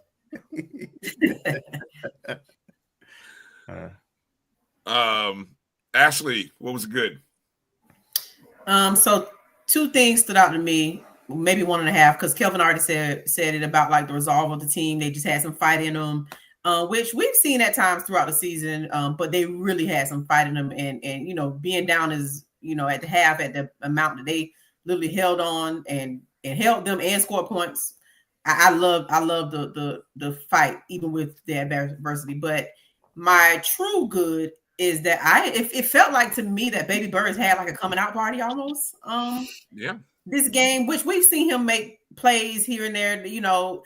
The key receivers have been Wilcher and Goldie, but Baby Birds had a game, and I enjoyed seeing him. I just enjoyed seeing him score multiple times and just show what he can do, which I we've seen and talked about, here and there throughout the season. So Baby Burris is my good. Baby Burris, I like it. Tasha, go ahead. What you got? Yeah, I'm gonna echo Ashley and Kelvin for the first one about the resolve of the team and them never giving up. Hats off for that. And then I'm gonna say, because I've been very critical, the offensive coaching, like from a coaching perspective, actually making adjustments after the half. And we seeing, them throwing the ball more as opposed to trying to just stuff up. I mean, just trying to run. They actually made adjustments that opened up for the run and allowed us to get some of those explosive plays. So hats off to the guy in the box for making some adjustments that actually opened some stuff up for us. Nice, Big Birds nice. and Baby Birds. Bishop, what you got? Big What was Birds good and from Baby this Birds. game? The only good I just say is just the fight, making it a game, making it competitive. I really like that. Mm-hmm. All right. We'll swing it back around and start with you. We'll go with the bad, Bishop. What was bad? Oh. There's a lot of options here. Don't forget we have an ugly too, so don't burn it all up. Nah, the bad was just I'll say that one for the ugly. But the bad was just losing. Yeah. The bad is that last play. The ugly is No. That's the bad. the bad is that play. That last play. And then the whole first half. That whole first half and the You last stole play. mine. Look. Right. Do we have a unanimous bad here? Well, So I for say me, you were going with the bad first half. that first half was trash. Bad. Ashley, you're bad. Half mine. Yeah. Yep. That's definitely bad for me as well. Man, Troy, what do you got? The inability to adjust to sudden change. Every time we either get a turnover or score, we fail with the sudden change. We had a pick off in the first half that we just been dying for interceptions all season. Didn't score. Mm-hmm. Then we score a touchdown and we give up an instant strike immediately. The sudden change we got to do better at. Good point. Mr. Campbell, what you got? I'm sorry, I've got to do multiple. The bad, I've got to agree my young sisters here. The bad was that first half. Bad for Bethune-Cookman. What the hell that drum major was trying to do at the Battle of the Band. That did give me some comfort. Yes. Seeing that. And then I'm sorry, the bad is the conference call and the interview with Coach Cozy. That was just bad because you put us in a position where it seemed like you don't feel that you're getting supported. And then you're saying where the change in administration, nutrition, NIL, and then I can start naming things. And I'll say, I'm from Jack State that has 6 presidents in the last 5 years. So you can't blame the presidents at FAMU. We have a person that tried to do NIL and has worked and gave $40,000. You're going to tell me the 220 Club doesn't help with nutrition and the boosters don't help with nutrition? And, so when you say these things, and then in the end, you say the best players are transfer portal guys. So to me, that's just bad because, again, we're here to support Coach Cozy. And all those people that he feels is not supporting him, I can say otherwise that they have. And I think everybody here is a champion for the program. We don't care who the coach is. We're champions for the program. So that was kind of when you hear that, because what happens is other fan bases, and maybe he didn't mean the way he said, but people hear what they want to hear. And I just was kind of disappointed when I'm hearing things about NIL and, why we're not winning and nutrition and things like that, Go ahead, Keith. I'll hold my comment for a second until after Awesome. Keith. Go ahead. I forgot to give a good to the fans. Thanks for everybody showed up. We stayed about on our own pace, so that was good. 55,000 plus. 55,000. Yeah. Plus. We're upholding the standard. I think my bad was the defense, honestly, and it was the inability. Troy kind of hinted at it, but it's the inability to make personnel switches, and it's gone on throughout the season. And even on the last play of the game, we spent half that time talking about why the HEW hockey sticks was this person there. Why the HE hockey sticks we lined up like this? And defensively, why is it so complicated, right? Like, why is it so complicated? Like, at a certain place and a certain point, you're doing too effing much. And I think that has to be said. Defensively, we just are not supporting, because we talked about the sudden change and these other things. But it's just, for me, defensively, I don't think we're doing the smart things, because offensively you can point out where the adjustments are made. Tashay pointed out there were second half adjustments made because you were anemic in the first half.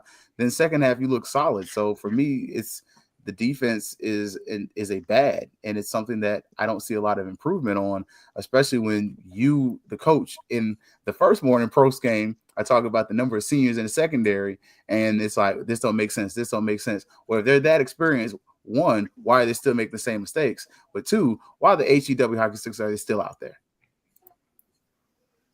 All right. So it's kind of interesting. Your bad had to do with the comments, Steve, because my thought as I saw all that starting to play out, my thoughts about the comments, which is, maybe not so much the bad, but Colsey, and I've talked to him, and he's had maybe 5 now, 5 athletic directors in his now 2 seasons as the head coach. 5. And 2 or 3 presidents. I don't know. Okay. Now, I know people want to use Jackson State as the standard of this conversation, but the one consistent that they have had is Ashley Robinson. And I've had the pleasure of talking to Ashley Robinson when I talked to him at SWAC Media Day, and I finally got a chance to kind of understood that, this man is the truth. Because I asked him, I said, how do you, with all of the changes and leadership changes at JSU, he talked about being able to coordinate and talk to all of the moving people, places, and things, but he's been consistent. So coaches can do what they can do. The programs can continue to move forward and be successful because he's there. So my only interpretation of what Colsey was saying is, when you've got instability with our athletic directors, instability with our presidents, leadership, we know just go look at the athletic staff directory and look at all the vacancies right now in the department. No one's making excuses, but I understand. I understand the challenges that he's dealing with. So I think that's all that I kind of interpreted that. And, I don't think it was a dig or I know it may be viewed that way. Well, can I say before you go?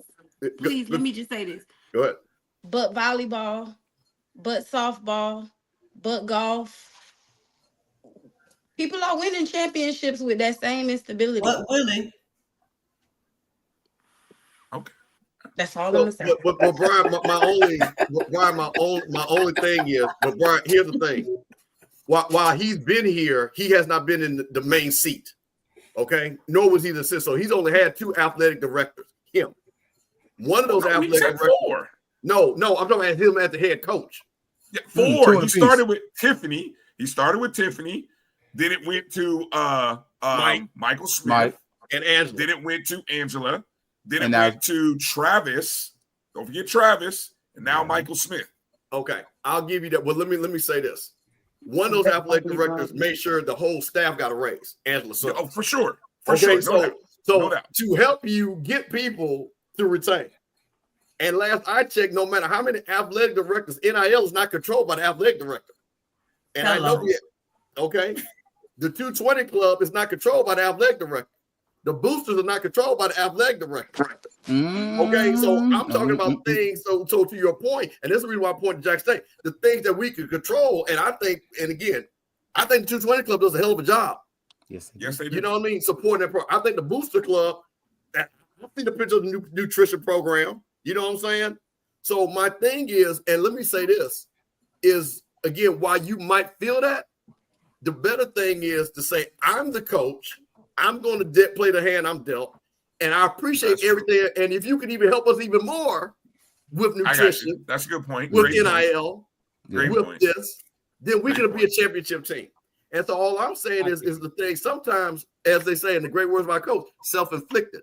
And what happens is when you already, you can listen, man, we're in a social media age. You see what I'm saying? We are in a social media age. We have to be savvy. And again, I'm 55. I'm older than Coach. So I'm giving you some advice.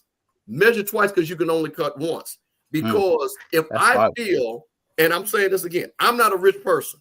I have given thousands of dollars to FAMU on my back. My classmate, Brian, you have Brian, me and you and Kelvin have been in the chat where we raised $2,000 for NIL. And I was the first person to give money. Look at what Tasha and Ashley, they're not rich when they're young people. And I'm saying young because they ain't got, like the old folk got, the retired, they got a $10,000, $20,000 like selling cob to raise. You see what I'm saying? So when all these people are rolling forward, when you say that, it's just, and that's why I wanted to point that out, because I know this is and I know he's going to watch it. And again, but my thing is, we're here to support it. Now, one time that I don't think anybody said it, because trust me, there are other programs that will say it. Nobody called for a job. What we want to do is to help you support things. The reason why I brought Coach Cole in here, because I wanted him to hear from another coach. It ain't us. So my thing is, again, so I wanted to, so to your point about the again, it's numbers, but again, I can still say the same thing about Jack State's presidents. Still the thing. Now, Ashley Robinson was there, but it doesn't stop Ken and them from 1400 Club. You see what I'm saying? And the Blue Bengal Club. And the FAMU has the same strength. And Tasha just said it. We win in other championships in other sports. And volleyball, who was the 8th seed, and that's what I'm saying. I'm going to say this and I'll get on my soapbox. And this is why I try to explain my prayer report. When you're a champion, you know how to act like a champion. That's it. That's why volleyball won. Because it doesn't matter about no 8th seed. Those Don't girls matter where you are. It don't matter. Don't matter. Non-revenue producing sports. I'm going to leave it at that. No, good point. Good point. My only other bad had to be the fact that Bethune Marching Wildcats didn't stick around to do a 5th quarter. That's my only bad. That's the standard. They never do that. I'm just saying. Yeah. I mean, it is what it is. It still sucks. But anyway, go ahead, Kelvin. What's your bad? And then, well, Keith already said the bad for me is the defense, in particular fourth quarter defense, and that fourth quarter defense been bad from Howard to now, and so. The fact that it's never improved, it looks exactly the same. We cannot maintain leads in the fourth quarter, no matter who we play.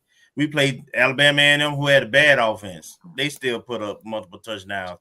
We Pine Bluff, Southern, no matter who we play, our fourth quarter defense is awful. And then my only input with what Steve just said and Ashley, for me, Brian, all I know is Jamie Shute ain't making no excuses. Brittany Bill. Coach Bill ain't making no excuses. Goat Con. The tennis coach, Nikki, ain't making no excuses. You won't hear him say it, and you won't hear him say it, period, number one. But you sure ain't finished hear him say it after a loss. Great point, that part. Good point. Yeah. As it relates to the ugly, does anybody have an ugly other than the last play? Because I think unanimous ugly is the last play. I got a different ugly. Okay, ugly. Let's hear it. Kind of leading to some of y'all's bad, but I'm saying it a little differently. There isn't a Rattler that I've ever met. I'm not an alum. FAMU gave me my first real job. There hasn't been a single Rattler that I have met. Y'all know what happened with my mom. Rattler support. You can't ever say out your mouth, I don't have enough. Because I witnessed and I paid with my own money a person that we generally or consensusly did not like as the AD say, I need help. And in a week, she had the help. Closed mouths don't get fed. Ask for help and you'll receive. Also, when it comes to NIL, you have apparatuses in place. Use them. Bump NIL. Don't nobody deserve NIL. I'm just saying. In this new world, I think they talking about in recruiting, Bishop. Yeah, in this new world of future. You also have to be a proponent of this new world of college sports to the faithful. So you have to sell the new college era to the faithful as a spokesperson and CEO of the football program. Stop telling me about what the seasoned Rattlers won't do because they have done it. I've Yeah. seen them do everything they've been asked. Stop it. Yeah. You're making it But hard speaking for of us to NIL live though, over here. we gotta really like get it established. Like I understand everybody, you know, got their own like little collectives and different things. We need one main thing, one main objective, one main source that everyone knows that this is the collective, this is what we're gonna do. And from there, we need to establish a program on how athletes can qualify for. Because transfers coming in, just because you transferred in, I don't think you deserve an NIL. Mm-hmm. A freshman just coming in, he don't deserve an NIL. We complain about low resources, this, that, and the third. Why is we giving out all this money if we complain about low resources? You gotta pick your poison. We gonna give out money or we gonna have resources. What we gonna do? Hey Bishop, only because I'm familiar with your story a little more. Kind of talk about what you do it during the summers and even during the season. At least during the spring anyway. Oh, I used to While you was work. in school. No, for sure. I used to work. Tell them where you worked at. I Yeah, I know used the to work story. at I used to work at FedEx. I used to work at like FedEx. I used to go to FedEx at like 4 o'clock in the morning, 4:30 in the morning. Work there till about 5:36, and then go to morning workouts at like 6:37, and then go to class. And then every like break, you know, you got like summer break. I mean, like Christmas breaks. I would work at like tip agencies. I would work at like UPS. Mm-hmm. Wow. Yeah, well, I was and then like I used to work at Jimmy John's. Like during I was supposed to be training for pro day. I was working. Like I was working at Jimmy John's while I was training for pro day. I always kept like a odd end jobs where I got paid, you know, found somebody that, you know, that's gonna pay me. Yeah. I actually used to work at the baseball stadium. I used to work at At Florida FSU State. baseball stadium. I saw Yeah. you there. I used to work at Absolutely. It was actually I used to put a couple football people on. It was me, Bell. It was a couple football people that came and worked out with us, and then I actually used to work. I used to clean FAMU DRS school late at night. Me and Bell used to clean FAMU DRS school, and we used to get paid doing that. And then, yeah, but I used to work, but I had a lot of jobs, bro. I used to work. I just think it's important for Rally Nation, this audience, to understand and know that the things you don't see. People who want to be rallies, who love the orange and green, they make it work and they go above and beyond. Yep. Because they want to be here. It means something. Great point. Great point. But wait a minute, Bishop. Before you go, Bishop, how many degrees you got though? Let them folks know how you represent though. How many degrees? I Tell these folks how got many two degrees you got. I got two One in construction engineering technology, and then the other one in interdisciplinary studies. Try to get my master's. Try to get my master's in construction engineering technology, but they ain't had a master's program at the time. So I think I'm gonna end up like I'm gonna give myself like 2 more years, and then I'm gonna go back to school and get my master's in finance or something like that. That's bragging different right there, folks. Go do it, Doc. Yes, it is. That's nice. I think half the panelists all right. on here got master's degrees. Right. Oh, don't do that.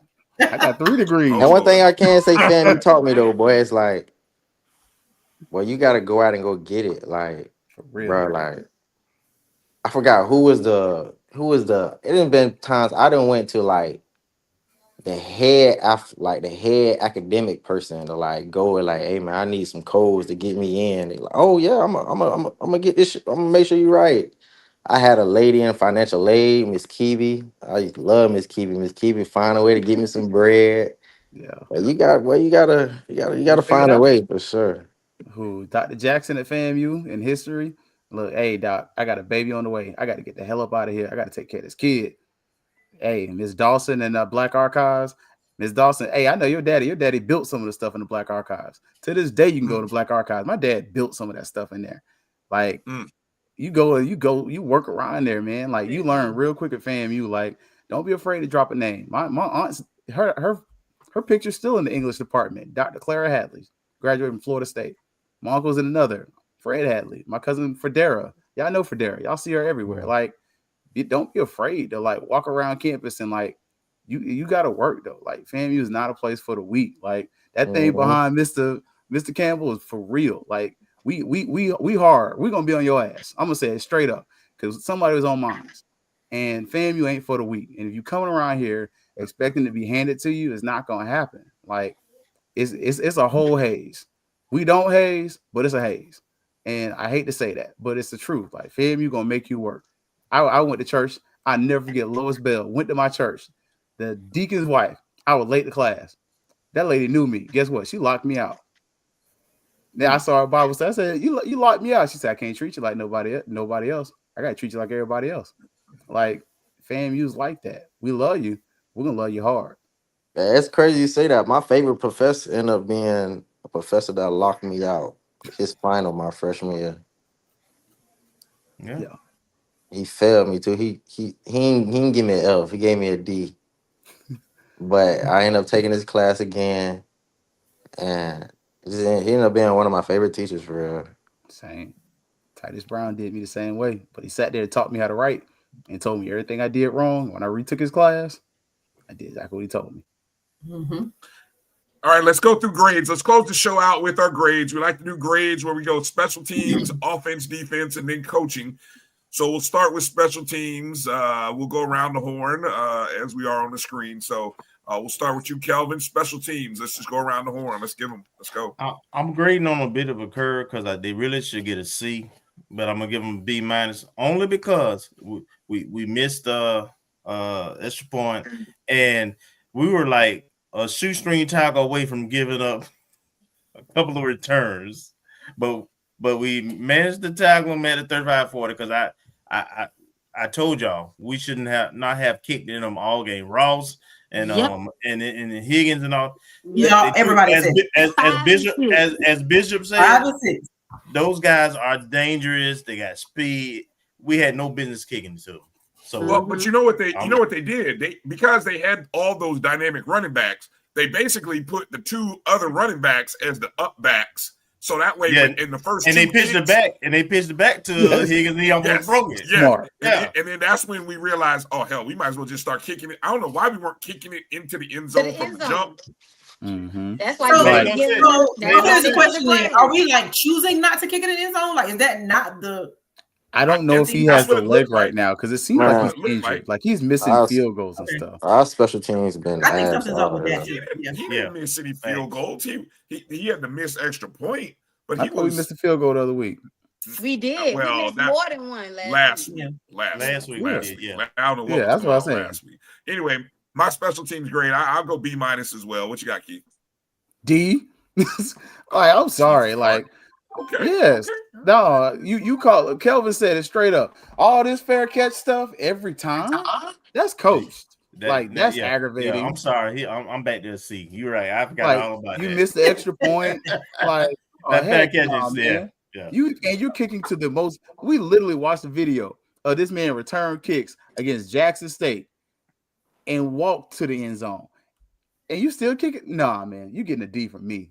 And Bishop said special teams been ass. Mr. Campbell, what you got? We didn't get a chance to talk about this, but every play matters. And I'm giving a C minus because remember, if we kick that extra point, we're up 4.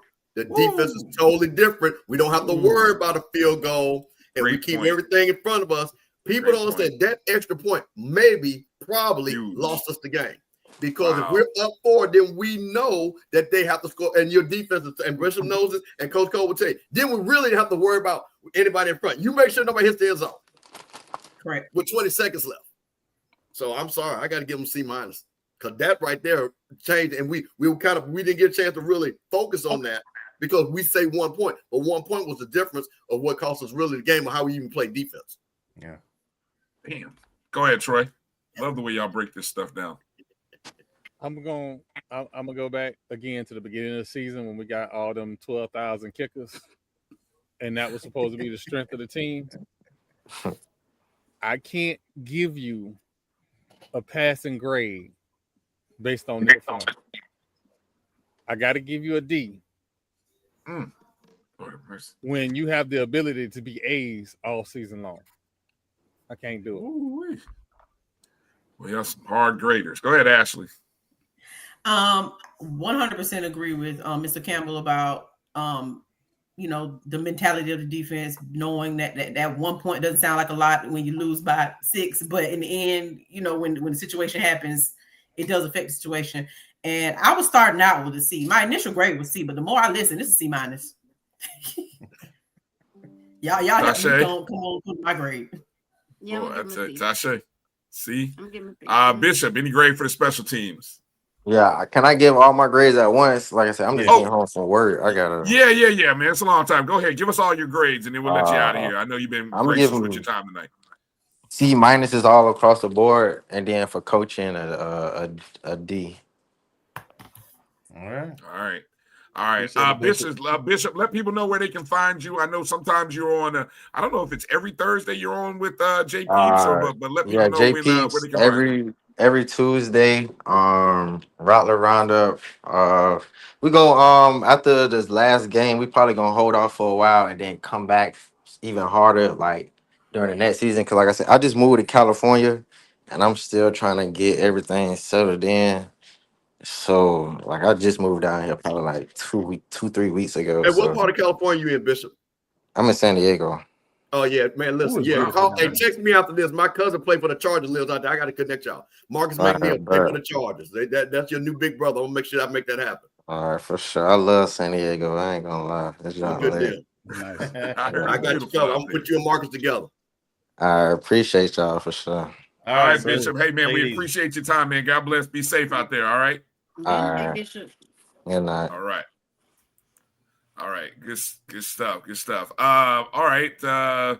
We got everybody's special teams grade. Let's go offense. Yeah, you should have went defense first. No, because I know what everybody's defense is going to be. But anyway, Tasha, start with offense. Offense, I'm going to give them a B. I'm going to give them a B. Okay. Ashley? I'm going to give them a B plus. Okay. Troy? Wow. I can't believe I'm going to say this. I'm going to give them an A minus. Thank you. I'm give them an A minus. Thank you. With that first half? With the first half, I'm going to give them an A minus. And this is why I'm going to explain 4 why quarters I'm in giving the them game, Tasha. 4 quarters. I have never given them an A this whole season. But when I'm looking at both Haley, who I criticized earlier this season, I didn't want him in the game. I'll be honest with you. He has come along the way. I'm like, oh, he is that playmaker. Dad needs more carries still, but the running game and the passing game, we have RJ going through his progressions. Like y'all complained about him not doing earlier in the season. Yep. We got to take that into account. So yeah, it's gonna be an A minus. I see you, EA, but yeah, it's an A minus. Go ahead, Kim. Nope, you said me? Yes, go ahead. Oh, okay. I'm sorry. You know what? I got to give Troy. I mean, we've been hard on RJ, and I know I've been hard because I'm a guy about big plays and big games, and we just didn't get. But this was a big game for FAMU. This was a classic, and on his side of the ball, they gave us a lead twice to win the game, and those were through runs and throws that he made.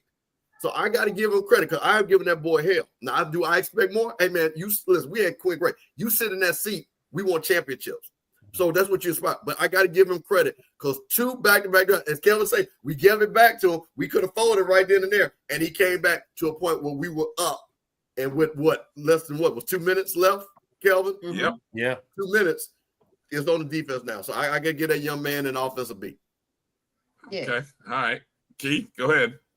Oh, they getting a B. I mean, Tashay said it best. It's cumulative. You got a D for the first half. You got an A for the second half. A D and A is a B. And, I can't give all the credit just for RJ. RJ was an A+. RJ was. I've been very hard on RJ myself. I ain't gonna. I don't duck no smoke with that. But I even said, hey, this last game, it wasn't his fault.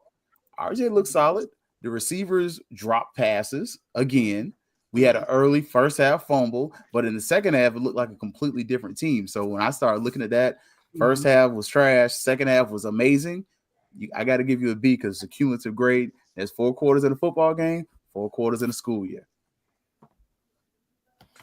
I feel good. I'm glad Troy said A because I was feeling in my heart A, but I was going to be, I ain't going to lie to you. I wasn't going to say it unless somebody else said it. So, Troy, I'm going to stand with you, brother. I'm going to stand with you, and I'm going to say A- right there with the offense. I would not have said it if nobody else had said it. Ryan, you give them soft grades, boy. Hey, I'm a sucker. Sure as hell, Kelvin ain't going to give no damn A. So, nope. Thank you, Troy. Kelvin, go ahead. Your girl. You know the cousins ain't giving them no A's. Well, I mean, I gave him a what was that last week? Game? Yeah. Last week. So that's it. That's it. So they get a B. That first half was too bad. Yeah. That's the only reason. That's it. They get a B. All right. Here comes the part where the red pins come out big time. We come out with the defensive grades here. This is gonna be tough. Keith, I'm gonna start with you. Since you got your red pin out first, Keith. What you going with the defense? F, straight up. I can't. You had a couple, and so where I would almost give you a D minus, but especially at the end of the game, end of the quarters, you got an F. I got to be right there with you. I can't. You had a lead twice, and you blew it. And so I'm right there with you. I don't think I've given a defense an F all year. I've been skirting it, but I can't hide it. Go ahead, Kelvin. They probably deserve a D, but I'm going to F. And the reason I'm going F is because they gave up 485 yards because the touchdowns that they actually gave up were just bad touchdowns, right? Missed tackles, blown coverages, 2-play drives. It was so ugly that they got to get the F. That's it. Ashley? My first mind told me to say F minus. But we need to go. It's an F minus. This is most absolutely an F, but it's F minus for me. Troy? I softened up a little bit. Just a little bit. Troy? Man, I don't know if there's a grade worse than F. But like you brought up the stats, and this was a home game. Make no mistake about it. This was a home game, and they almost gave up 40 at another home game. Don't say that. Don't say that, Troy. Don't make me think about it like that. We've only won 2 home games this season. And 15 yards from being 500 yards of offense. So yeah, I don't know if somebody put academic suspension. Probation. Academic probation. No, ain't no academic probation. Suspension. Get rid of it. At the end of the semester, you're getting kicked out. You need to come back. You're 2 for 6 at home. It's an F minus, and you got to run them stairs. No, you got to run them stairs. Mr. Campbell. I don't know if you can see this, man. You can't see it. I got this thing that is a FAMU and it has a big F on it. And it's a very, very, man, maybe you can't see it. Can't see it a little bit. But I'm sorry. You have to get an F because you know why you get an F? Because it was an open book test and you still kept failing the same question over and over again. We literally told you, hey, this one right here, and you guys are all teachers, and you know this. Have you ever had a student and they say, listen, I'm going to put it back on the test again. Yes. This question is going to be on the test. Still miss it. And still missed it.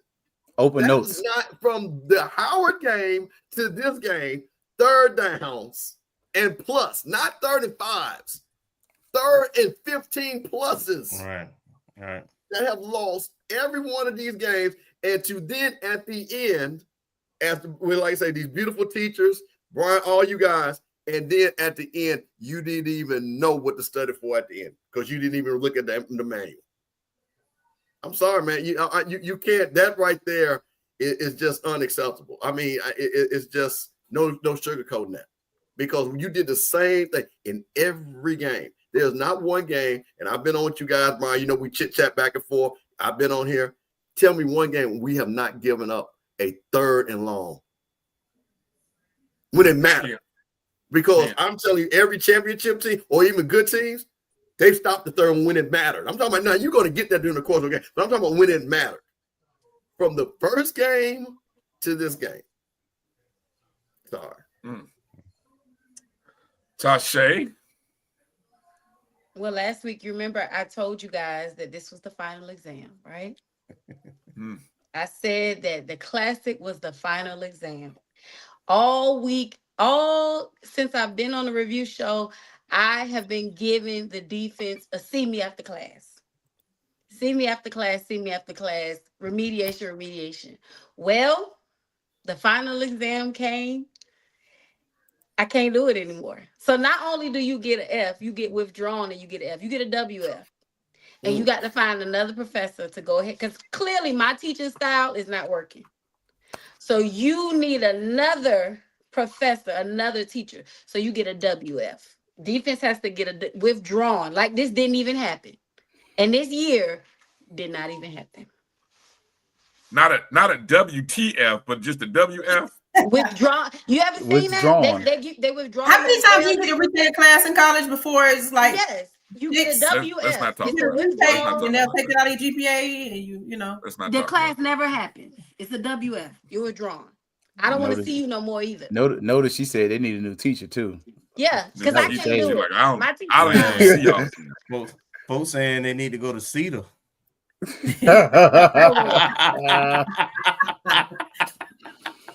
That's cold-blooded.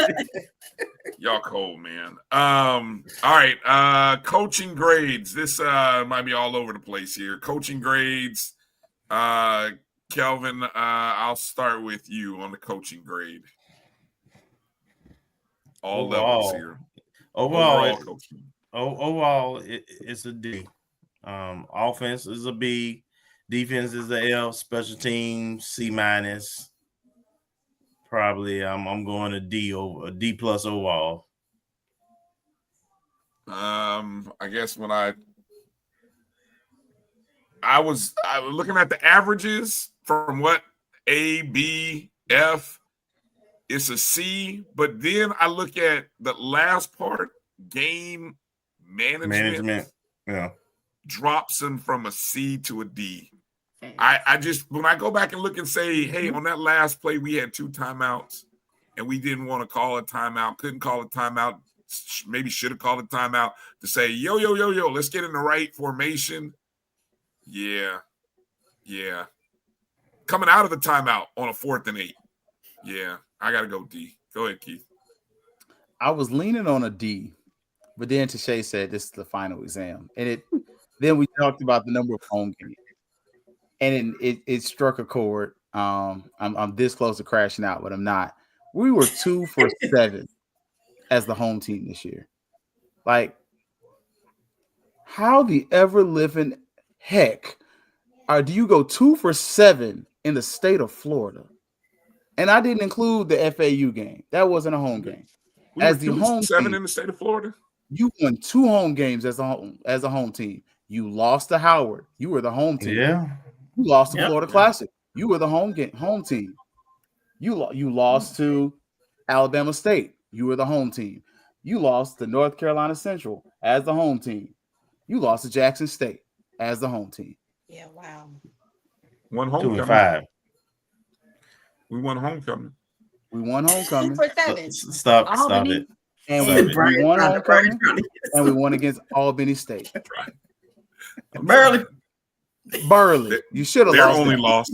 Their only loss of the season. So when I take that into account that this is your last home game of the season, I got to give you an F, because not only did you not protect Bragg, not only did you not protect the legacy of Bragg, you didn't protect the state of Florida, and that is an indictment upon you as a coach. State on the back. Yeah, that's a lot of pressure. Because you're the only public HBCU in the state of Florida. You're supposed to rep that. The whole state, Keith? The whole state? You are public HBCU in the state. Everybody else is private. And they at least have close to winning seasons and gave people hope. Campbell? I'm gonna start with this. You know how you have to give a presentation, oral presentation, stuff like to stand in front of the class and everything present. I'm giving that an F. And what I mean by that is because you did not talk to those players when it was time to talk to them to win that game. That's communication. And that was a failure of communication. Because like you said, there was timeouts, there was things. Again, if we can see it, Bishop Bonnet, who's a player, Coach Cole, the alignment wasn't right. Somebody should have said, how many times we seen Kirby Smart run down the sideline and doing that jumping and timeouts? Because he wants to make sure the defense is right. Overall, because of the offense, got to give him credit. Overall, for the overall game, the best I can do is a D. That's the best I can do. Troy? Y'all know how much I love FAMU and how much I love Florida State. These Florida State people making it difficult for me to live over here. You come across Gang Street, you need to be better. You have to be better. We should not have questions of leadership in big games. And the fact that we didn't win but 2 games in the state of Florida, when we're trying to get more of the fan base to come to games, I can't let that pass. This F didn't start at the Classic. It didn't start against the 3 games that we gave up 40. This started in the offseason. This is a leadership issue. That's why I got to give it an F. Ashley. Well, clearly I'm easily influenced because I did start out with a D with my grade, but the more y'all talk, the more I think. D-.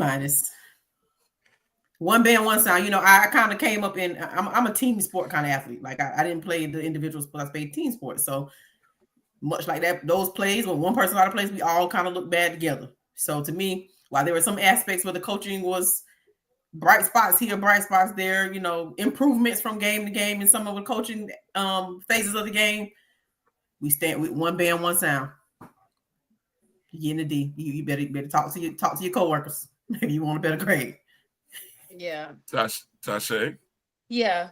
I'm gonna go ahead and give it a D. The offense was the one group member in the group project that did real good on their part. Like their part was real, but the rest of the group just did nothing.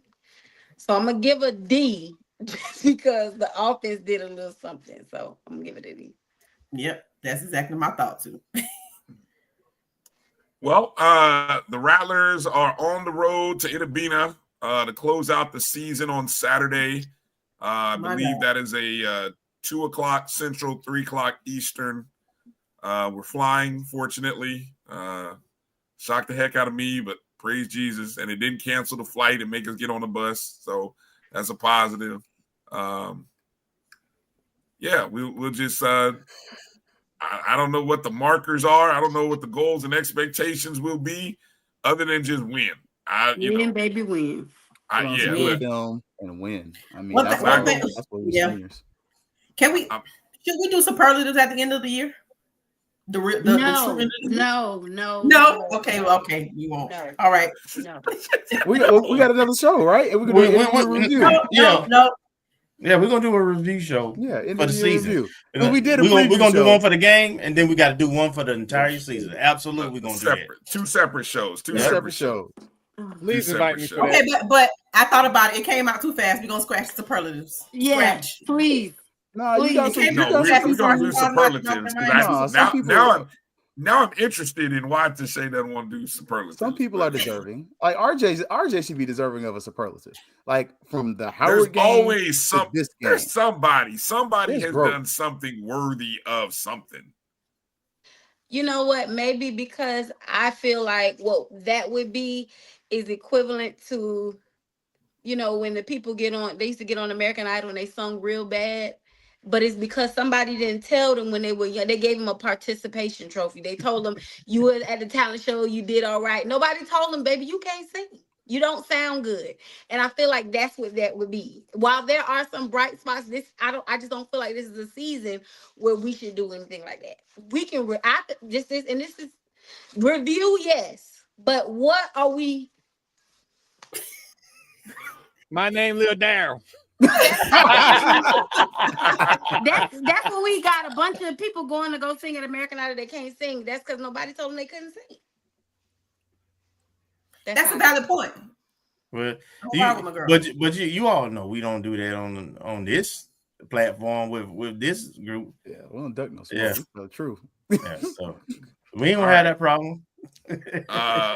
Let's go around the horn. Remind people what you got upcoming this week. We'll start with Tasha and Ashley.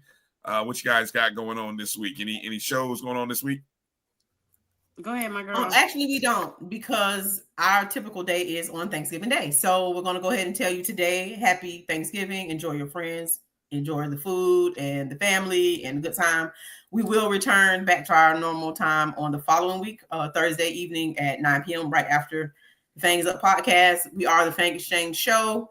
We also have Fang Exchange on social media platforms, on X, also on his Twitter, Facebook, and Instagram. So come check us out. Our website, I believe, was flashed across the screen at some point throughout the show. So you can always go to the website and check us out and get to know us a little better. There was a lot of commentary about support, and I'm just going to go ahead and take the chance to say it. There was commentary about support, and one thing I can tell you is that Fang Exchange supports via nutrition, via NIL opportunities, via support to the coaches, and it's not just a football operation.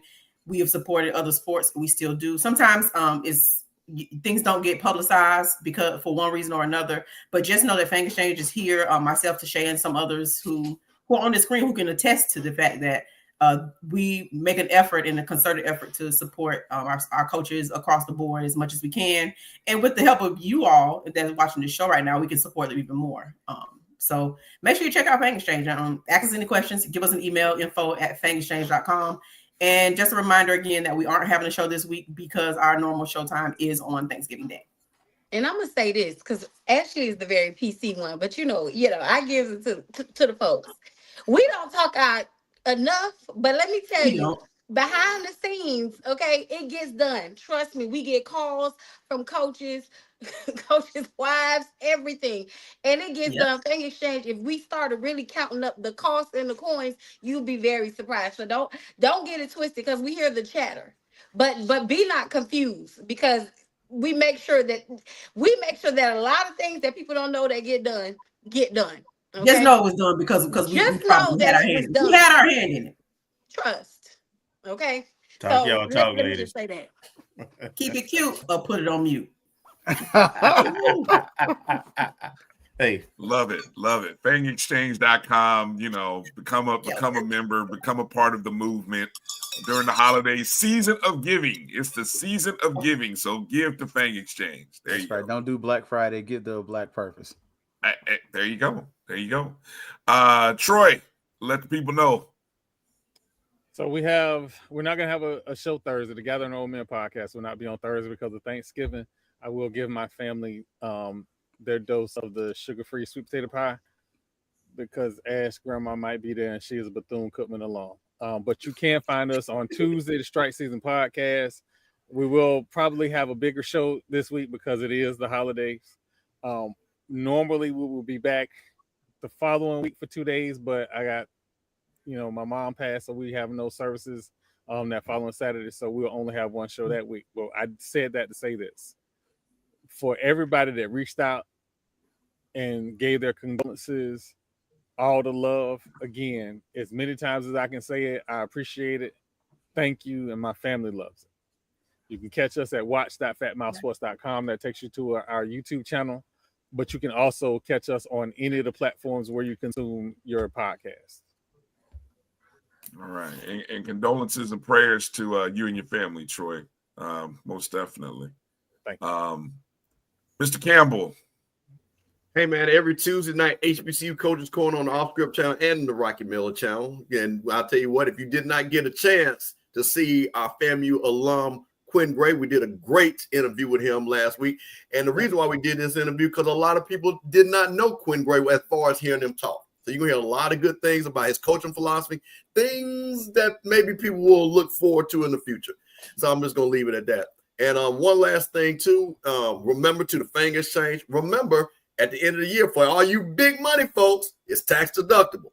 So if you want to draw and drop that $15,000, $20,000 check, it's tax deductible for Fang Exchange, because I do the same thing with the Great 88 Endowment. I always hit my classmates, big money classmates up, and they always come through. So I'm gonna tell you this: we're all doing our own part, but the Fang Exchange is tax deductible. So if you're looking for a little something to spread that wealth, give it to these young ladies, give it to Eli. They're doing a great job.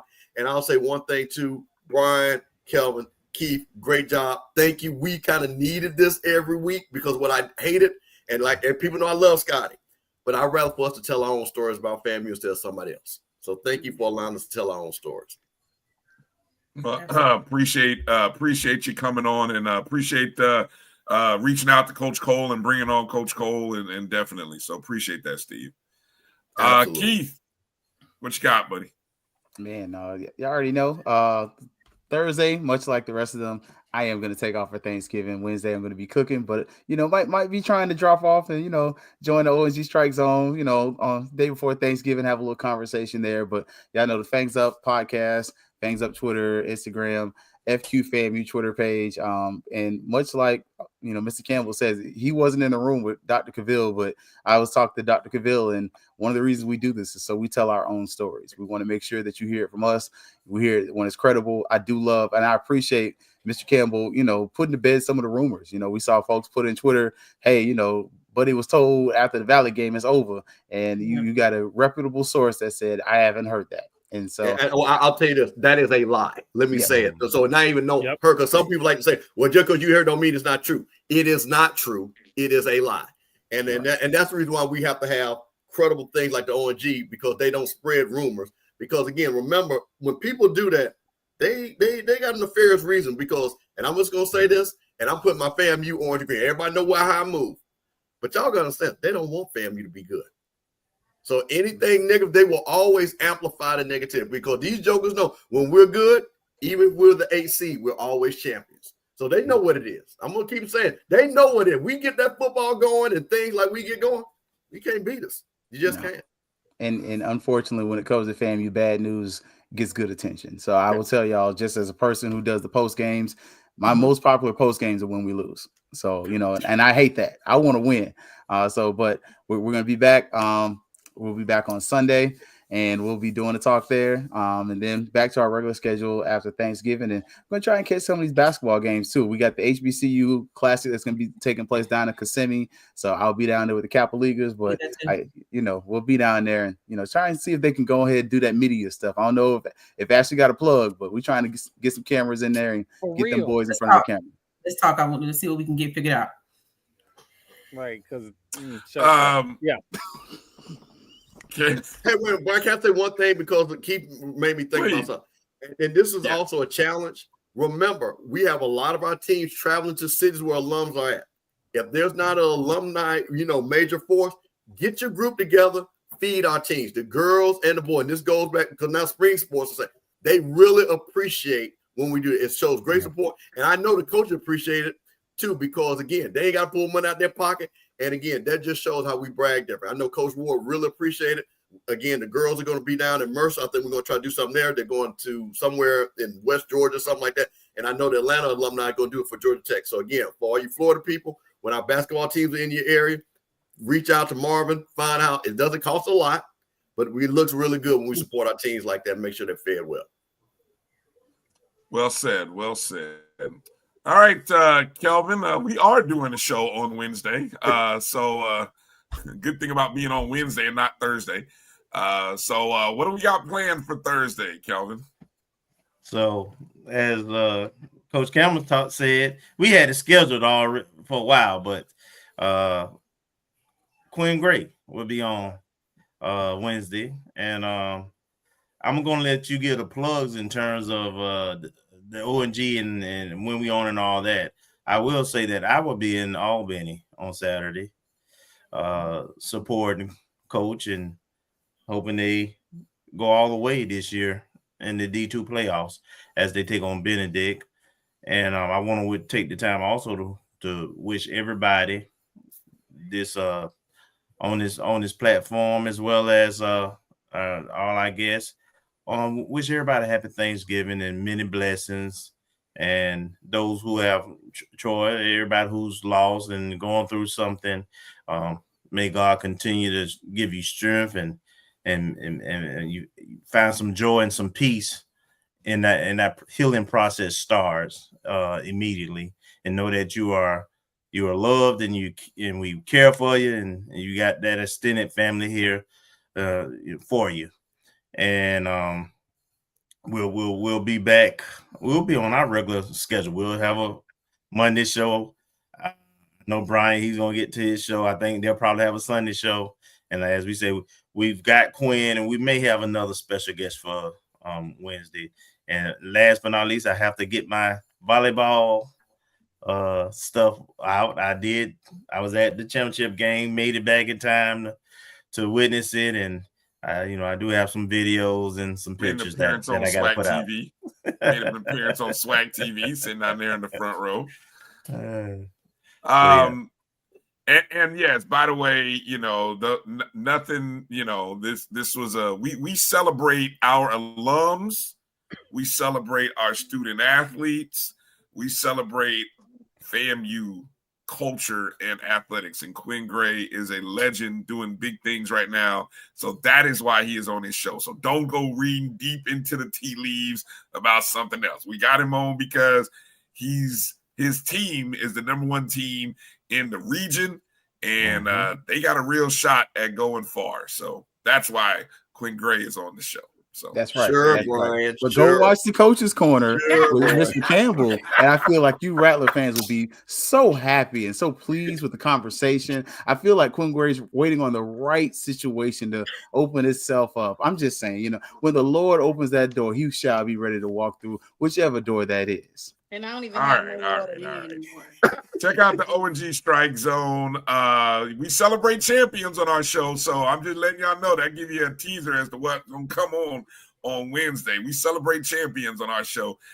Wednesday, 8 o'clock Eastern, 7 Central on the Black College Sports Network. Make sure you're following the O&G Strike Zone everywhere. Facebook, Twitter, Instagram at O&G Strike Zone. All of the shows, this show, all the shows on the Black College Sports Network, you can check out in podcast format on the BCSN Pod Zone. That's available on Spotify, Amazon Music, iHeartRadio, Apple Podcasts, everywhere like that. So go do us a favor. Go download, like, subscribe, all that good stuff.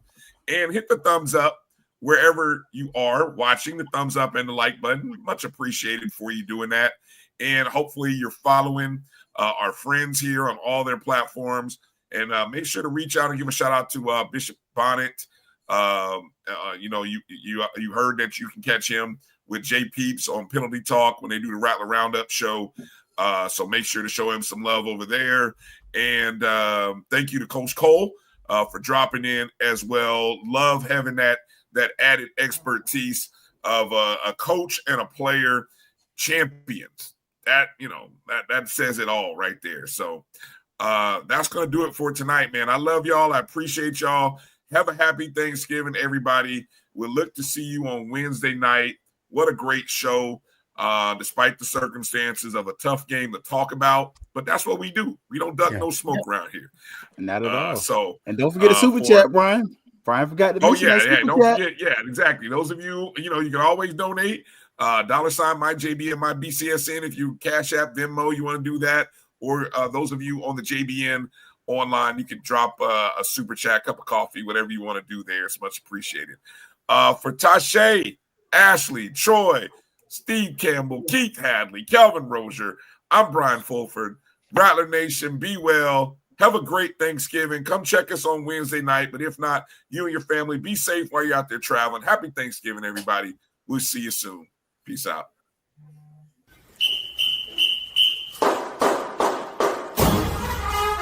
Thank you.